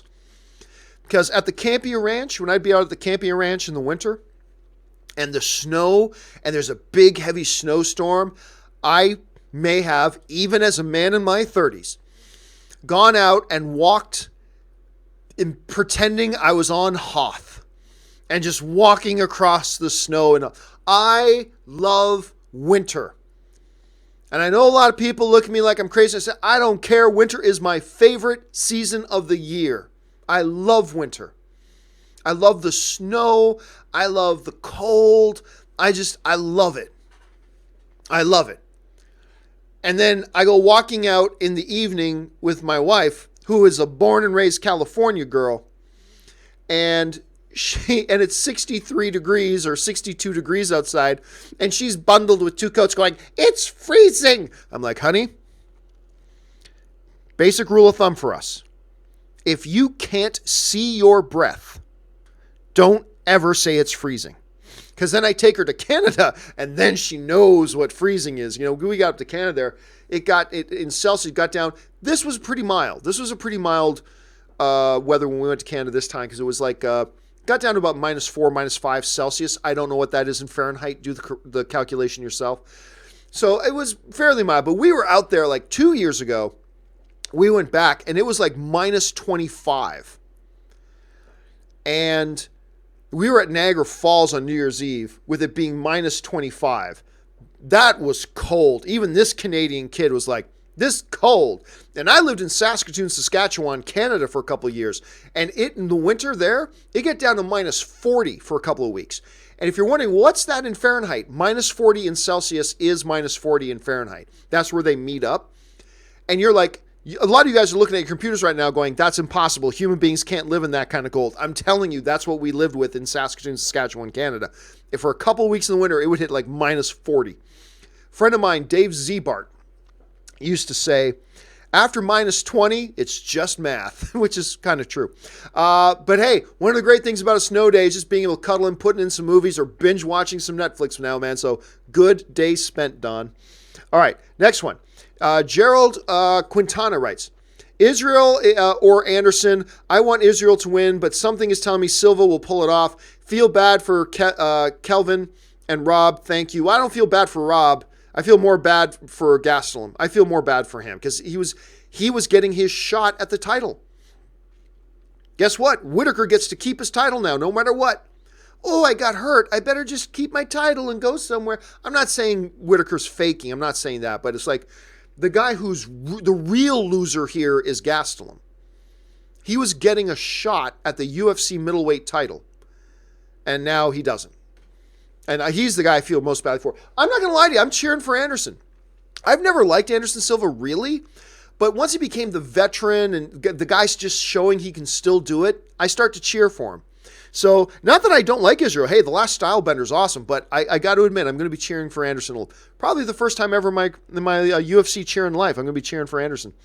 Razor Edge Frisbee writes, I got to add my personal choice to the greatest opening scene in a comic book movie discussion from a couple of weeks ago, the glorious opening to Logan. Woo! That fight when he's in the parking lot and those guys try to jack his car. Woo! That's a good opening, man. That's a good addition to the list, my friend. Because that opening of Logan just kind of set the whole pace for the entire movie, right? Like that opening was kind of a freeze frame of what the whole movie you were going to get. It was going to be visceral. It was going to be violent. You were going to get this very rugged Logan in it. It just really captured what we were about to get in the whole movie. And you're right, man. That's a good addition to the list. That is a very good addition to the list. All right, Stubble McShave writes, quote from Austin Powers 2, he drank Fat Bastard's stool. Oh, I knew it was an Austin Powers one, but I forgot about that. Oh my goodness, there are a lot of good moments in the Austin. I hope Mike comes back and does another one. I really want to see him do another one. Patrick Factora writes, thoughts if Zay and Shiv from Battlefront were to be tied into and seen in Star Wars 9 and beyond. I have no interest in that, to be honest with you. I have very little to zero interest in that. I didn't think the Battlefront story was all that compelling, to be honest with you. It's actually what put... I play a little Battlefront today, by the way. I usually just play arcade mode, but I have a lot of fun because beautiful sets, the music's immersive, the sound is all wonderful. So I'll play a little Battlefront 2 a couple times a week here at home. Just jump in, play in arcade mode. But I got turned off of it, not because of all the controversy surrounding Battlefront 2 and the pay-to-win sort of model they had, which I think they fixed, but because I watched the cutscene movie, and I'm like, this isn't very good. This isn't very good. So I don't know. I'm not into it myself, but others might be. Marie Seifring writes, a pair of movies I really like are The Hustler 1961 and The Color of Money. Oh, yeah. 25 years between appearances for Fast Eddie Felson. Marie continues to follow up. Other than something like Star Wars, where 9-episode saga always planned, how often are sequels done 25 years successfully executed? I mean, how many? Forget successfully executed, Marie. How many times has that happened? It's not often. I mean, we just had Blade Runner. And, I mean, you can say Blade Runner was successful in the fact that it was a very good movie, but it financially struggled hard. So, I mean, really the question isn't how often is something like that successful? The question is how often does that even happen at all? Success or failure. It ain't often. I love The Color of Money. I love The Color of Money. It's one of my favorite Tom Cruise films. And yeah, to going from The Hustler to The Color of Money, the great Paul Newman, that's a big leap. And for them to have done that, I think it kind of created a little bit of a template that other filmmakers could follow later on if they wanted to do something like that. But again, it's a very, very rare thing, Marie. I mean, like I said, it's not even worth having a discussion about how many succeed. It's how many even try it. Very rare, very rare. All right.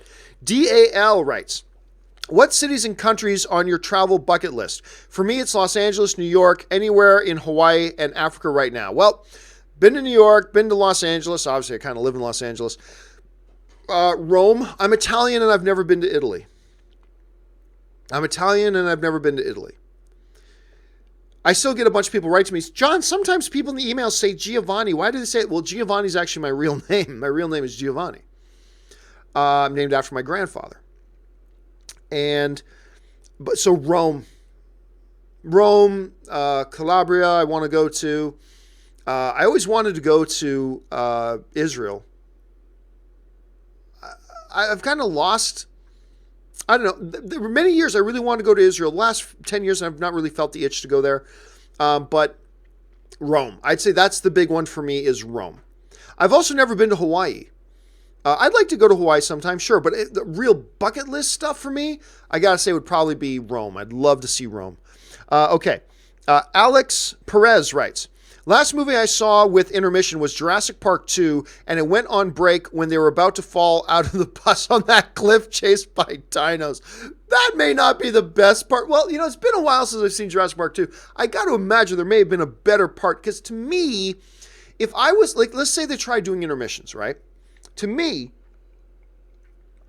I'd be looking for a place that has a lull, right? I'd be looking for a place that has a lull, where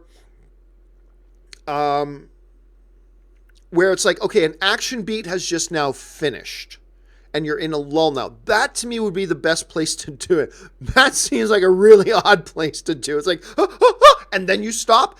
I keep telling people, intermissions will not pull you out of the movie, because I'm hearing from people all over the world who have intermissions where they go to the movies and it doesn't bother you at all. But even I will say, yeah, like right in the middle of an action scene or something, that would be really annoying. To me, you got to find the place with the lull at the end of an action beat or at the end of a key conversation. Screen goes black, kind of like a commercial break on a television show, right? Then you come back to it. But yeah, that sucks, Alex. I think that would have bothered me, dude, if I was in that theater with you. All right. Let's see. Ali Hussein writes, if Disney does Deadpool 3, I know it's never going to happen. Do they need to recast Josh Brolin Cable character, or can they keep him to play both Thanos and Cable? Why couldn't they keep? I mean, he already did Thanos and he already did Cable. Why wouldn't he be? I would imagine, Ali, that it would only be easier to do it since now both films are under Disney. And by the way, Bob Iger's already said that it wouldn't be under the Marvel banner, so it's not like it's two guys in the MCU. Because Iger's already said R-rated stuff like Deadpool will be under a different banner. It's not going to be under Marvel. It's going to be under something else. So I really don't see why they couldn't. And by the way, who knows for sure if they're doing Deadpool 3? Maybe it'd be something else. I mean, by the way, Bob Iger never said we'll do more Deadpools with Ryan Reynolds as Deadpool. I mean, I'm assuming we're going to have Ryan Reynolds back as Deadpool. I think that's the thing that makes the most sense. But he never said that specifically, right? He never said flat out, we're going to do more Deadpool and it's going to have Ryan Reynolds. He never said that. But I would imagine, Ali, it just makes it even easier. There's no reason why he couldn't play both. It would just make it easier for me. So I would say, yeah, I think there's a pretty good chance that happens. I obviously can't say it's a guarantee, but I think there's a pretty good chance that happens. We'll have to wait and see. All right. Suth ES85 writes, I gotta say, Mr. C, the more I watch Black Lightning, the less I like Tobias Whale. Really? To me, it seems that he's trying too hard to be big and bad. He's been pretty much the same and doesn't seem to have any weaknesses to exploit. I gotta tell you, man, I mean, that's cool. I respect that. I mean, every story, every movie, every TV show, every character, every line of dialogue will hit us all differently, and I respect that. I gotta say, though, the Tobias Whale character to me is not just a cool character, but fascinating character. I mean, even his own weird code of honor is just weird to me. And he just comes across great. Now, look, I ain't putting Tobias Whale, but trust me, I am not putting Tobias Whale in the same category as a Vincent D'Onofrio's Kingpin. Not at all. I'm just saying that I get some Kingpin-isms. Like, there's a certain kind of DNA that I think translates of the type of feeling I get as an audience member when he's on screen, kind of like what I got when Kingpin was on screen. Again, I am not saying Tobias Whale is on the same level as Vincent D'Onofrio's Kingpin. I'm not saying that at all, but there are certain elements there that I really, really liked that were in Kingpin that I see in Tobias Whale. It's a very different kind of character, though, and it really works for me. And one of the things that I was so surprised with that, because I didn't even think the idea of a Black Lightning show was all that good of an idea, and then I watched it, I'm like, wow, I'm really kind of hooked on this. So I can respect that, though, Suthius, that, hey, you're watching, it's not kind of working for you the same way it's working for you. And by the way, I am about 3 episodes behind. As of right now, I'm about 3 episodes behind on Black Lightning.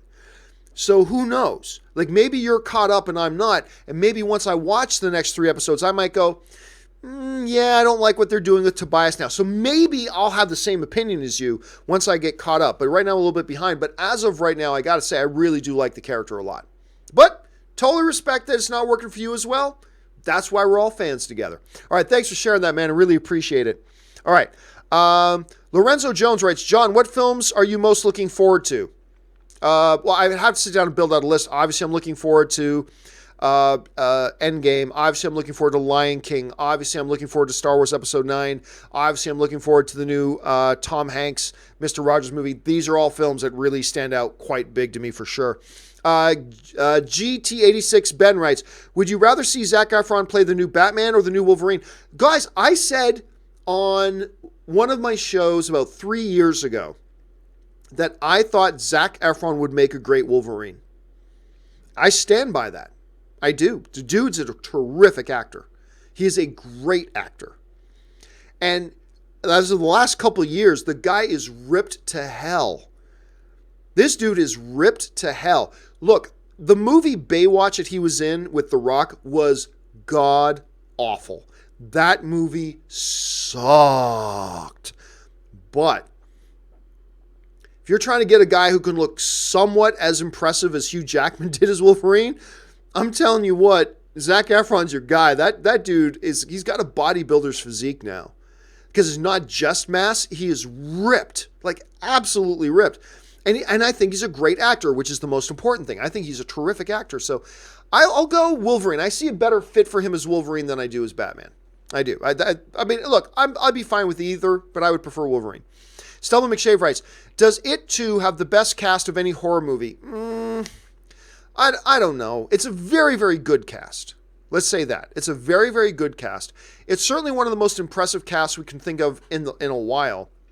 Getting the kind of talent lined up for it that they do, like James McAvoy, Hader. Jose, let me bring up. So McAvoy, Hader, Jessica Chastain. Who else we got in there? Bill Skarsgård, obviously, of course, he's in there as well. It's a good cast, and then you got the returning kids coming back as well, and that's good. Hard to say. I would have to sit down and make up a big list of some of the most impressive casts ever to really know for sure. But I mean, at least we can say that It Chapter 2 is a very, very stacked cast. One of the better casts. JB1411 writes, do you think the Pats dynasty would make a great documentary with the Spygate scandal, Brady's NFL trial, etc.? I think it would be a great honestly, I think it would be boring. I do. I'm a Pats fan. I think that would be boring. So the Spygate thing is a joke. It's a total joke. Everybody in the NFL knows it's a total joke. The whole Brady's trial thing was a joke, and everybody in the NFL knows it was a joke.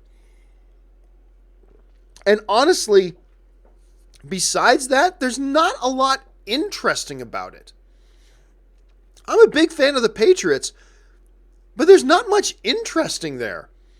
They're a very non-flashy team that are just the best. They go in, they do their work, they go out and win football games. But there's not a lot like...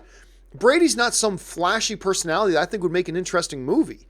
Belichick is definitely not a guy that I think would make a very interesting movie about. So as much as I'm a big fan of the Patriots, I don't know that I'd be excited for any kind of documentary about them, to be honest with you. Anyway, Jacob Ibarra writes, if they ever get to Darkseid in the DCEU, I think he should be mocapped by Javier Bardem. What do you think? I don't care. I don't care. You guys know the answer to that. I don't care. Just as long as it's a good actor. It doesn't have to be Javier Bardem. If they announce Javier Bardem, great. But there's like 40 actors you could name that I would go, sure, he would work. Javier Bardem? Sure, he would work. But it's a mocapped, there's no perfect guy to do it. As great as Josh Brolin was as Thanos, there's probably 5 or 6 or 7 other guys that also could have done as good, if not better, of a job. But I love the job he did. He's great. But let's not pretend he's the only guy who could have done it. And so if you did Darkseid and you did a mocap, okay, there's probably about 40 names you could name, and I'll go, sure. But you guys know me. I mean, it's not a good idea to ask me, John, what do you think about this actor playing this role? I'll always say the same thing. I don't care. Would he be one of the 30 or 40 that I'd go, sure, that would work? Yes, because he's a great actor. That's the most important thing. But until you don't even know if they did a dark side, you don't even know what kind of a dark side they would want to go for, or what they would want him to look like, or what they'd want him to sound like. And so why would we kind of pick who we would think should be the best actor to do it when we don't even know what this incarnation of Darkseid would even be? For all we know, Javier Bardem could be the worst fit in the world for it. We just don't know. But Javier Bardem's a good actor, so sure, he'd be one of the guys that I'd say, sure, you know?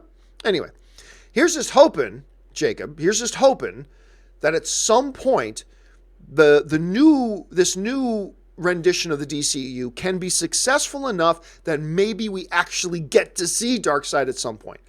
I don't want him to don't just shoehorn him in. Don't put him into a movie just for the sake of saying we've got Darkseid in a movie, but rather they can build up to a point where they use him and it has good narrative purpose, and then we can discuss whether they got the right guy or not. But until then, yeah, it's not really something I like talking about. Anyway, Hardcore Curtsy writes, Deadpool's Women's Day stunt is serious. The back door will be a little scary at first, ladies and gent, but most men don't know what they're missing. Courage, gentlemen, especially if you diss Tom Hanks. I don't know where to go with that, other than to say that is one of the most hilarious moments in the movie. Other than that, I'm not going to discuss that any further. I don't think anybody wants me to discuss it any further.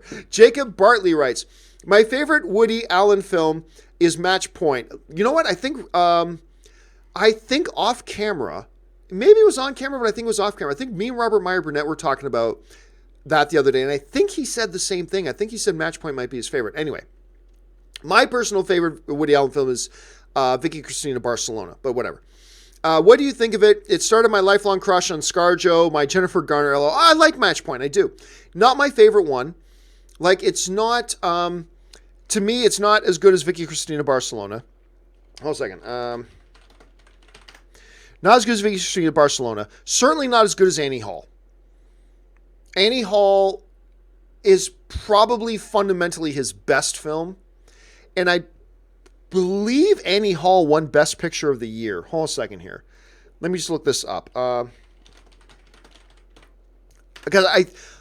that was the year. Yes, I'm positive it won Best Picture. I'm just going to pull it up now just to make sure.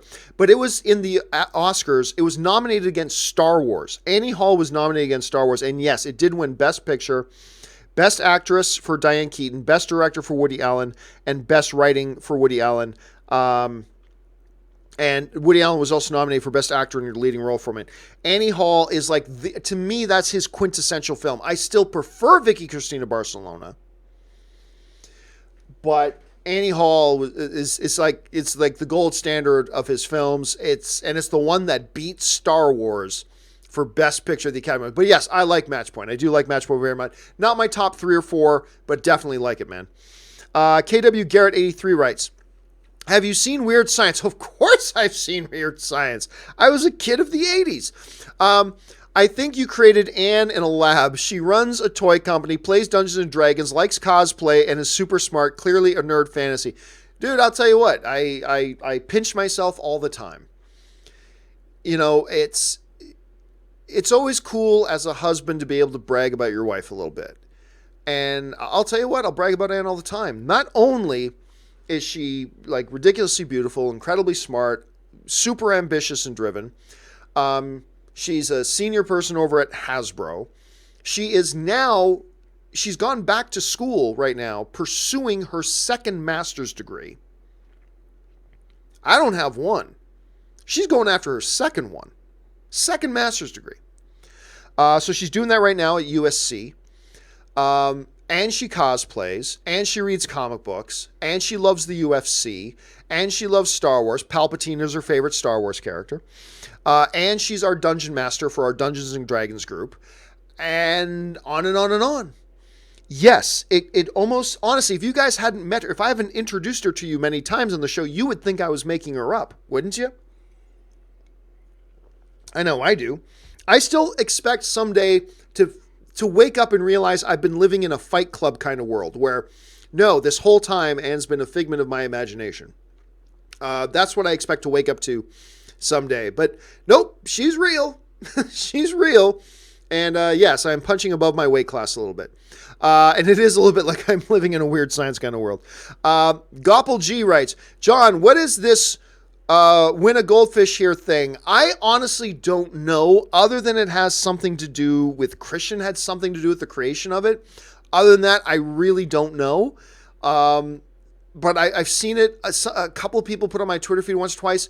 But honestly, I don't know anything else about it other than it's something that Christian did something on a show, and it's kind of become a thing with the people who watch him. So other than that, honestly, I have no more information than that.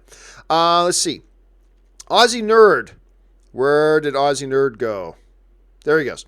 Aussie Nerd writes, I will never join you. You killed my father. No, I am your father. No, a bit later. Are you coming? No, I'm playing catch with my dad. Truly, honestly, one of the great moments in any film ever. I mean, really, when you think of historic cinematic moments. Now, granted, I am right there. I'm a bit of a Star Wars guy, but it truly, I mean, even if you hate Star Wars, no, I am your father. That is like one of the great cinematic moments ever in history. It just is, man. It just is.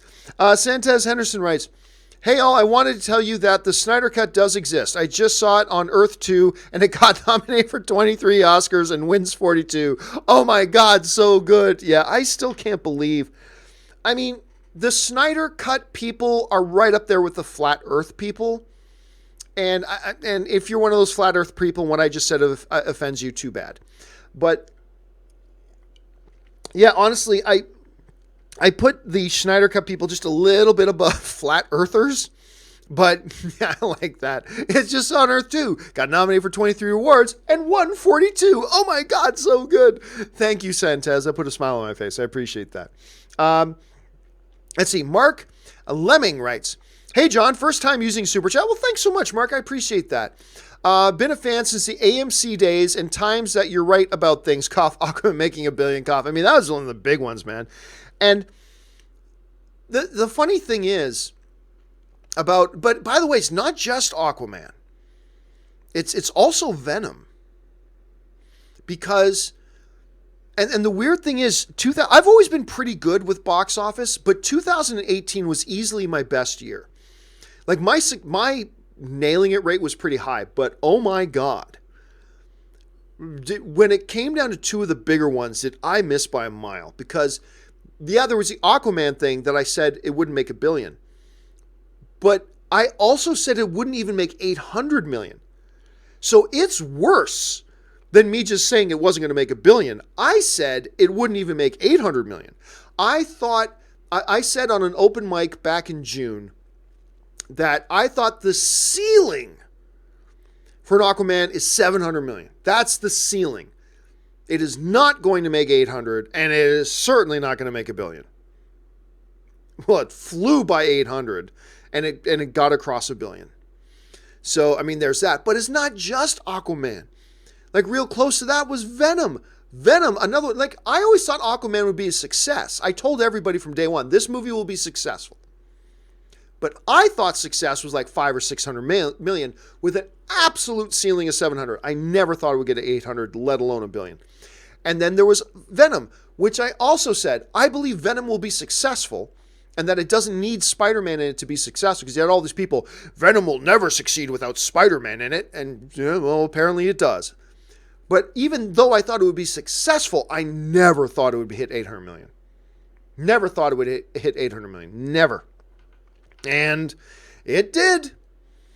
So it's just really crazy. And one of my best years for picking box office, two of the bigger films I really swung and missed on. Like, I didn't just miss. Like, I wallop missed.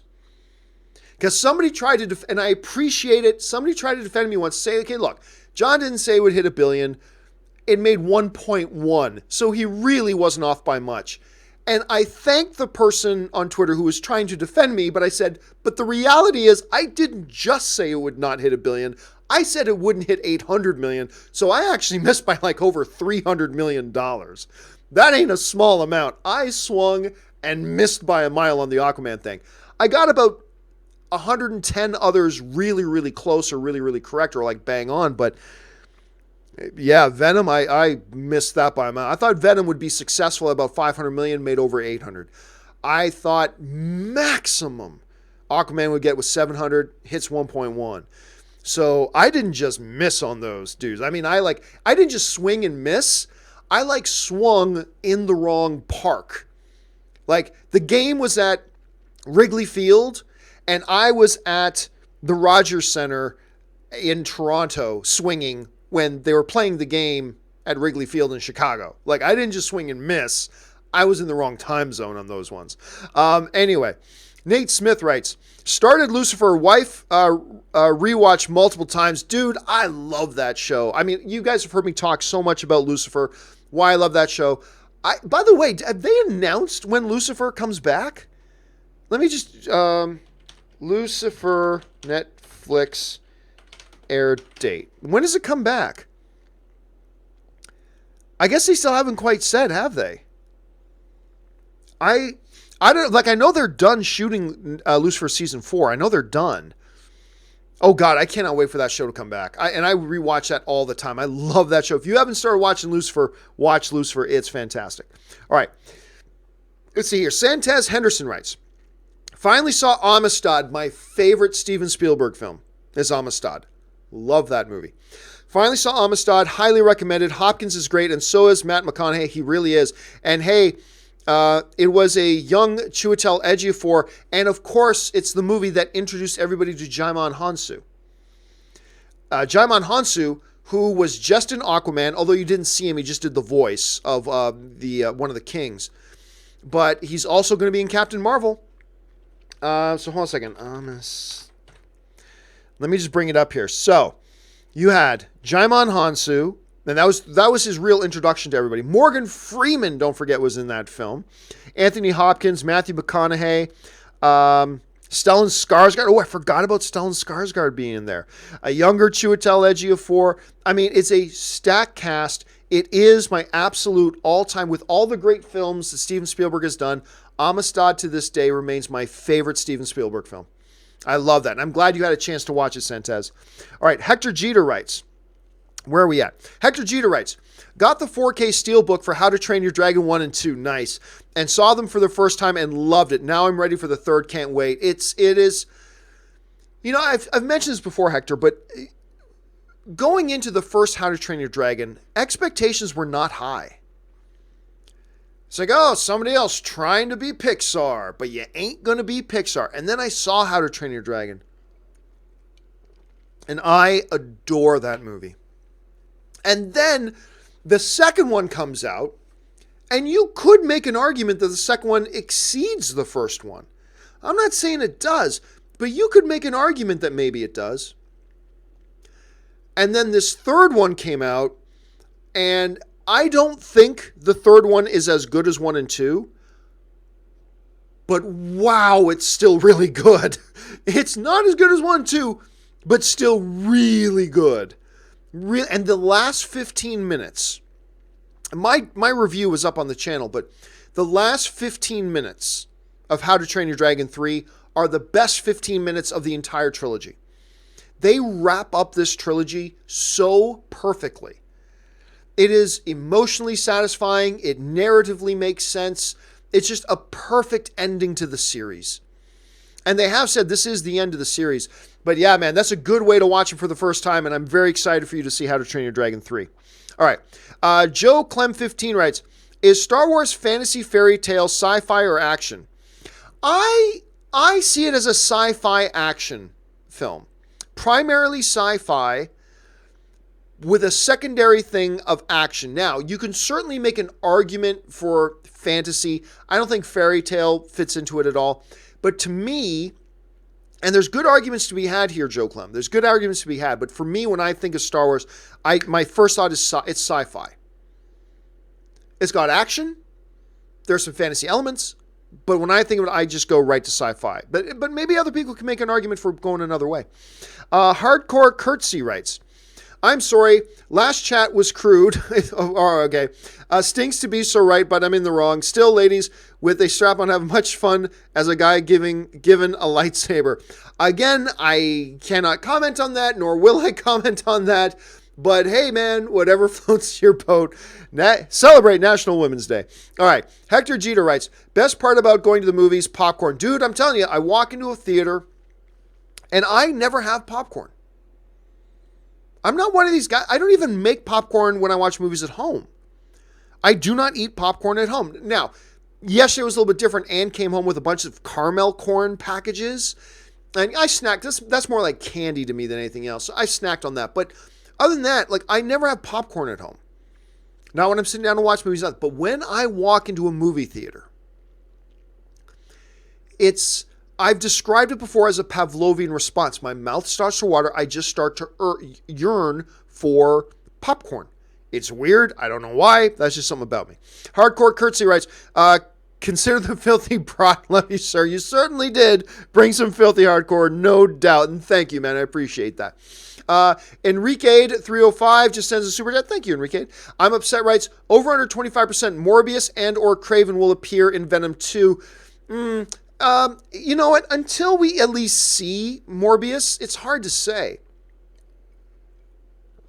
For all we know, Morbius is a one-shot. I mean, look, I'm not saying that it is. I'm just saying, for all we know, Morbius dies at the end of Morbius. That's unlikely, but it's possible. So it's really hard to say. So right now, I will take the under on 25%. I think they made it pretty clear. Venom 2 is about carnage. I'm going to get out of here. And when I do, there's going to be carnage. I hated that post-credit scene, by the way. I love the movie. I hated the post-credit scene. But they seem to have made it pretty clear that Venom 2 will focus on carnage. And what I think Sony will do, Sony learned from the mistakes of The Amazing Spider-Man 2 of just throwing in extra characters for the sake of throwing in extra characters. And because of that lesson they learned there, I don't think you're going to see them shoehorn in Morbius or Craven. It's possible. I'm not saying it's impossible. It's certainly possible. But you're presenting me over under 25. I'll take the under on 25. Now, ask me again after we see Morbius. I might change my mind after I see Morbius, but for now, I'll take the under on 25. All right. Enrique writes, thoughts on Aquaman spinoff? Not a question. I'll be happy to see Ashley Mova as a guest once. Ashley, I believe, is in real estate now. So I don't know that that's ever going to happen, to be quite frank with you. But I think she, from what I saw on her social media feed, I think she's doing quite well as well, doing that stuff. But anyway, thoughts on Aquaman spinoff? Again, don't get ahead of yourself. Nobody has said this is happening. It's not been greenlit. Just somebody says it's being developed. Remember, studios develop tons of movies that they never make. Somebody asked about this at the very beginning of the show today. My first reaction is disappointment. Because one of the things I'm excited about Warner Brothers moving forward with their DC stuff is that they're no longer going to be reactionary. Like, they have a plan, they go, oh wait, that worked better than we thought. Let's change our plan and do something different. Or they have a long-term plan, then they hit a little bump in the road and go, oh no, that didn't work. Let's change what we're doing. And my first reaction to hearing is that they're developing a spinoff for The Trench is disappointment. Is, really? Like, you're just going to go back to being knee-jerk? Oh, Aquaman worked really well. Quick, we got to do a spinoff with something. I don't know, The Trench? Sure. And I really hope that's not what's happening here. I really hope Warner Brothers does not go back to being the knee-jerk reactionists that have caused them so many problems. You've got your plan. The Trench was never part of your plan. So just stick to the plan. Stick to the plan. Anyway, that's my fault. But look, if they do it and it's great, fabulous. But honestly, my first reaction is pretty nervous. Clan Shingler writes, hey John, love your show. Thank you so much, Clan. One of my favorite cartoon movies and often gets overlooked is the original Ice Age. Cave painting scene gets me every time. You know, that first Ice Age is a pretty good movie. I like it. It was never one of my favorites. And I have not really cared for any of the Ice Ages that came after. But I think because of all the other Ice Ages, people cut undercut how good that first one was. The first one was good and was charming and had heart to it. Like the senior, it had heart to it, and it was funny, and it was just a good movie.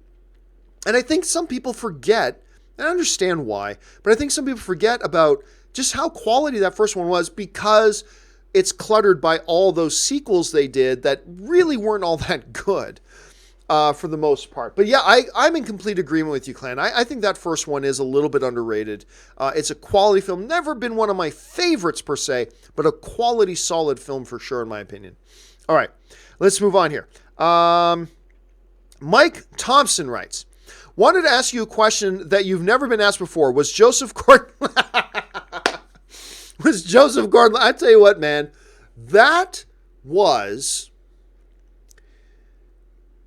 there are three big controversies. It's weird to say controversy over movie issues, but there are three big things that have been a big part of my career. One of them was when I said this Halo movie project that was being produced by Peter Jackson and was going to be directed by Neil Blomkamp. I said, I'm telling you, this isn't going to happen. This thing's going to die. This is going to die. And everybody, oh, John, you're so wrong. Blah, blah, blah, blah. And then it died. But maybe even bigger than that one, because that stretched on for like 6 months. But even bigger than that one was the Joseph Gordon-Levitt one. And maybe a lot of people don't remember, but when The Dark Knight Rises came out, there were segments of people that were so 100% convinced the next one is going to be Joseph Gordon-Levitt as Robin, now being Batman and blah, blah, blah. And it's like, guys, Joseph Gordon-Levitt was not Robin. And then people go, but they said his name. No, they said his real legal name was Robin, which is not what Robin's real name was in the comic books. And then Christopher Nolan even came out and said, I'll never forget this, on an interview with MSNBC, Christopher Nolan came out and said that was a tip of the cap, he said. Making his legal name Robin was just a tip of the cap, like a little wink to the audience, right? A little Easter egg thing for us to smile about. But oh my God, and a lot of people understood that, but there were so many people who were like so hell-bent convinced that Joseph Gordon-Levitt was Robin, and he was going to be Robin in a new movie, and then he'd be the new Batman, and then blah, blah. It's like, guys, that's not happening. But yeah, that was one of the bigger ones, Mike. That was one of the bigger ones. All right. Josh Crichton writes, I bet you that someone would never bring this up to you, but do you remember Harloff and Schnepp doing voices of Petey Peppers and Tony Ravi? Oh, I remember that. It annoyed me so much. It was funny, but it annoyed me so much when they do. It was like one of those things. I remember me and Schnepp talked about it once, and he was like, really? You don't like it? I'm like, no, dude, it was funny the first 2 times. Now it's not funny, but I realized it actually continued to be funny just because it was annoying to me. Like, it wasn't funny anymore because peppers and ravioli were funny anymore. It was funny because of how annoyed I would get when they would do it. But yes, I remember that. But I'll tell you what, I would, there's not much I wouldn't give right now to hear Schnepp doing that again. Not much I wouldn't give right now to hear Schnepp do that again. That would be pretty good. I'd like that. Anyway. Josh follows up with writing, hey, every team they're sending over here has their own personal masseuse. Not masseur, masseuse. It just doesn't matter. Oh, God, is that dodgeball? Is that dodgeball? I want to say dodgeball, but I got a feeling I'm wrong about that. Guys, what is that? Jump in the comment section. I'll read it up in the thing later to see if I'm right about that. Anyway, Aussie Nerd writes, quote was from Toy Story 2, a Star Wars reference. Oh, but which quote? Which quote are we talking about? I can't remember. I'll when I go back and watch the show later, I'm sure it'll click in then. King Latom writes, I like that name. At this point, it seems highly unlikely, but man, I would have freaked out if we could have seen Luke light up his lightsaber and fight in this new trilogy. Oh, dude, you have no idea.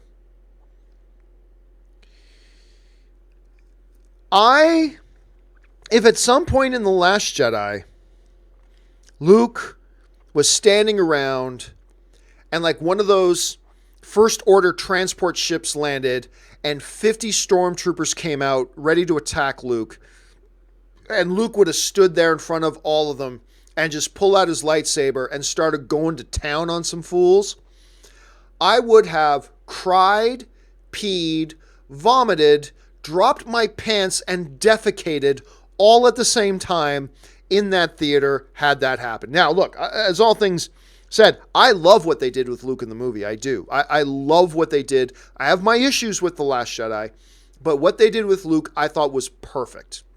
I loved what they did with Luke in that movie. Hated some other things, but I loved that. But notwithstanding saying any of that, cried, peed, puked, pulled my pants down, and defecated, and sung songs aloud while standing on my chair in the movie theater.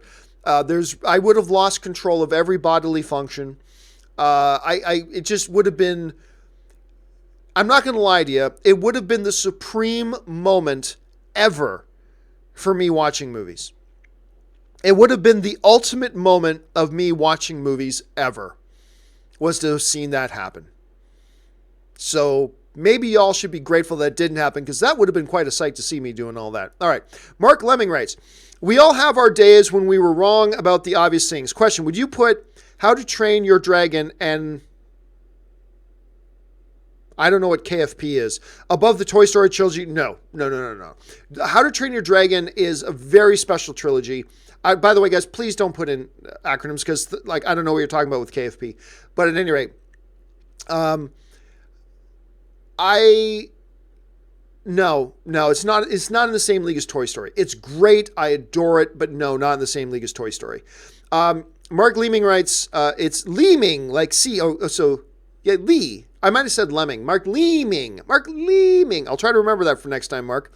Alan Gonzalez writes, where'd Alan go? There he is.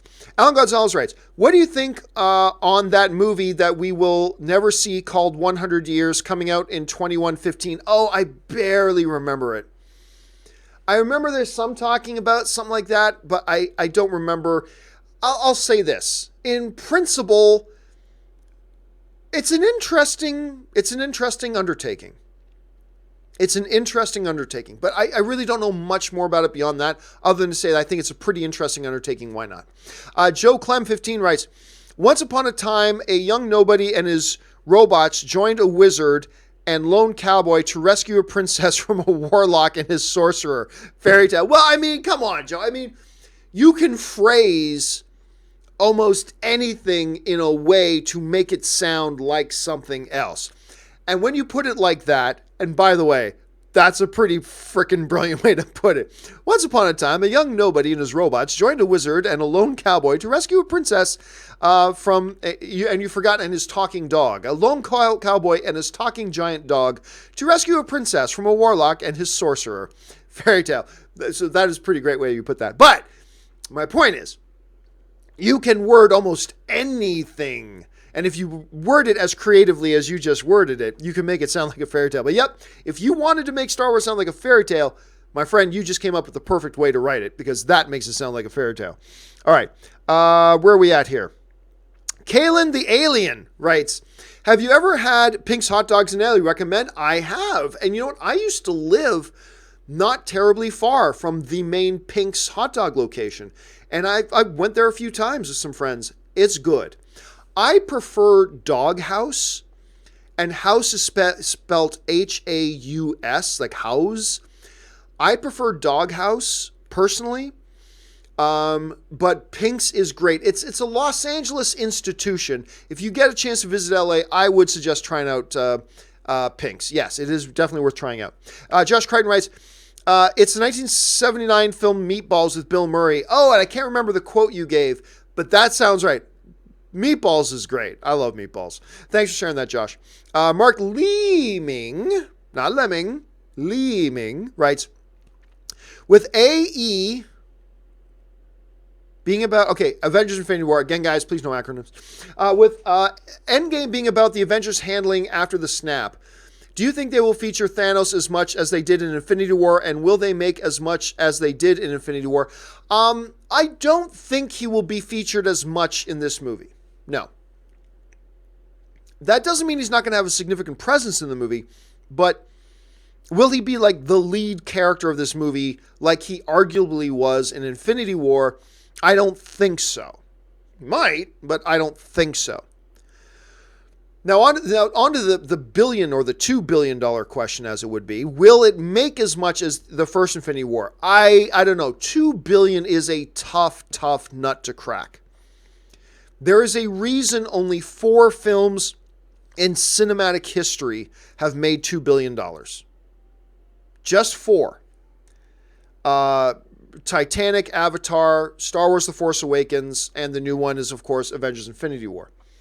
Now, let me bring up something here just to double check. Because after those 4, all-time box office, worldwide, yep, only 4. And not only are there only 4, the next close, it's not like there are 3 or 4 of them that are like 1.99. The next closest, the 5th all-time box office film was Jurassic World at 1.6. So it was still like $300 and $400 million away from joining the $2 billion club. It ain't easy. Everybody who just thinks, oh, well, Infinity War made $2 billion, so Endgame will make $2 billion. Put on your brakes. I'm not saying it's not going to make $2 billion. I'm not saying it's not going to. Don't misquote me. But everybody who just thinks, oh, yeah, easy, it's going to make $2 billion, easy. It ain't that easy. Because, like, Avengers got into the $2 billion club, but it barely crawled over. 2.04. 2.04. It barely got in. Will Endgame carry the same kind of excitement? I don't know. All I know is it's not just as, oh, snap your fingers, super, no pun intended, snap your fingers. Oh, yeah, no problem. It's easy. It's going to make it easy. No problem. Easy. Oh, and it's, no. No. It may do it, but don't think for a second it's going to be easy. And do not underestimate how big of a deal it is if it does join the $2 billion club. It is a huge deal. Like, if it joins the $2 billion club, there are going to be people who go, oh, well, it was supposed to make $2 billion. It's not a big deal. What? Only 4 films in cinematic history have ever made $2 billion. And this makes $2 billion, and you don't think that's a big deal? It is a huge deal. If Endgame makes $2 billion, it is a huge freaking deal. I don't care how much Infinity War made. If it made, look, just joining the $1 billion club is huge. Joining the $2 billion club. Only 4 ever in cinematic history. At number 4, Avengers Infinity War. At number 3, Star Wars The Force Awakens. At number 2, Titanic. At number 1, Avatar. Don't tell me it's easy. It ain't easy. It's not easy. Super hard. Will it? Oh, God, I don't know. Look, I really prefer to withhold my final guess, and it's only a guess. I prefer to withhold my final guess on whether or not Endgame will join the $2 billion club until I at least see the film for the first time. I need to see it once, because at least then once I see it once, I'll have a sense about how good do I think the movie is? How good do I think other people will find the movie? Do I think this is going to get the repeat business? Blah, blah, blah. And once I see the movie the first time, I'll make a more solid guess as to whether I think it will join the $2 billion club or whether it won't. But it's all I'm saying at this point, Mark. It is tough to say. And anybody who just goes, oh yeah, easy. Oh, it might do it, but don't say for a second that it's easy. When Black Panther never made $2 billion films. No Harry Potter film ever made $2 billion. No James Bond film ever made $200. No Jurassic World film ever made $2 billion. No Fast and the Furious film ever made $2 billion. Only one Star Wars film has made $2 billion. Only one MCU film has made $2 billion. Only 4 films in total in history have made $2 billion. Don't act like it's going to be easy. It won't. It won't. And just remember, Infinity War barely crawled over that line. 2.04 billion. So it joined, but it barely joined. Star Wars The Force Awakens, 2.06. Barely joined. Titanic, 2.1. It had a little bit of breathing room. Avatar by a mile, 2.7. Almost $2.8 billion. Is way ahead of everybody else. But it ain't easy, man. It's going to be hard. Okay. Let's move on here. Chet Kazalski writes, have you seen Genlock, Michael B. Jordan's mech show? No, I have not. I've heard some stuff about it, I think, but I have not seen it yet. I got to check that out. Jaron Morris writes, another favorite supernatural moment, I think you mean for me, is when after Dean sells his soul to save Sammy, the way Bobby takes him to the junkyard and rips into him is awesome. Yeah, here's one of the neat things about Supernatural, Jaron, is that when you go 14 seasons, and they're going into 15th, you've practically done, they just had their 300th episode. You've done, actually, let me bring up a calculator here, because I can't do good math off the top of my head. But if I go 300... and divide by 24, blah. Oh my God. If you wanted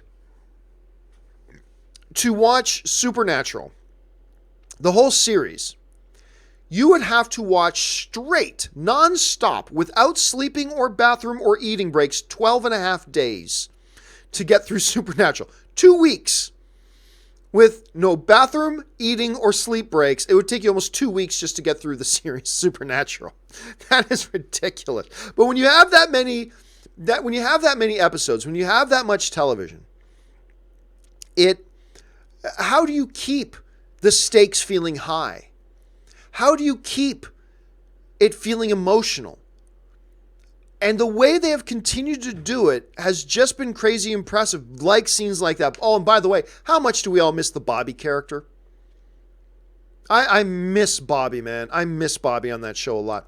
All right, Sempaigar. Missed my comment after Josh. Sempaigar, I wish you just repeated it and just said saying that I apologize. One of the hard things about doing the show by myself when I don't have a tech in the room or anything like that, like I do on the John Campea show, is that if a mistake like that gets made, I apologize, Sempaigar. I really, really do, but I don't know. I mean, I could scroll back forever. I wouldn't even know where to begin. So I apologize for that profusely. I really wish you would just put your comment in again instead of saying you missed my comment. Sorry about that. I apologize. I apologize profusely. I must be purged. Was that the Eddie Murphy line? I think so. Anyway, I apologize, man. Mark Leeming writes, my bad KFP equals Kung Fu Panda. Oh, Kung Fu Panda. I really like 1 and 2. I wasn't so big on 3. Had Kung Fu Panda 3 been as good as 1 and 2, and I quite like 1 and 2, then I think there's a definite good, enthusiastic debate to have about which is better, the How to Train Your Dragon or the Kung Fu Panda franchise. But because to me, at any rate, and I can only speak for myself, because to me, at any rate, with Kung Fu Panda 3 not being up to par, to me, then the debate's over. The better franchise is How to Train Your Dragon. The Kung Fu Panda movies are good, especially the first 2. And if the third one had lived up to the other 2 Kung Fu Pandas, definitely a discussion to have between How to Train Your Dragon and Kung Fu Panda. But as it is, because the third one I think is pretty poor, not awful. It's not awful, but it just doesn't live up to the first 2. To me, it's a clear-cut winner, How to Train. But neither of them touch the Toy Story trilogy. Like, neither of them come close to that, in my opinion, at any rate. Last 2 questions of the day. We are now at the 2.5 hour mark. Last two questions of the day, guys. Leo Milmet writes, I haven't seen the X-Men movies and watched Logan. Not fair judgment, but it didn't work for me. Well, I mean, hey, like, it is what it is, Leo. To me, it's not even a debate. Logan was the best film of 2019. I think with or without any X-Men movies. I thought it was the best film of 2017. Certainly, there's more built-in emotion if you had seen the X-Men films, certainly. But hey, I mean, that's what we're talking about all the time here, right, Leo? It's the subjectivity of film.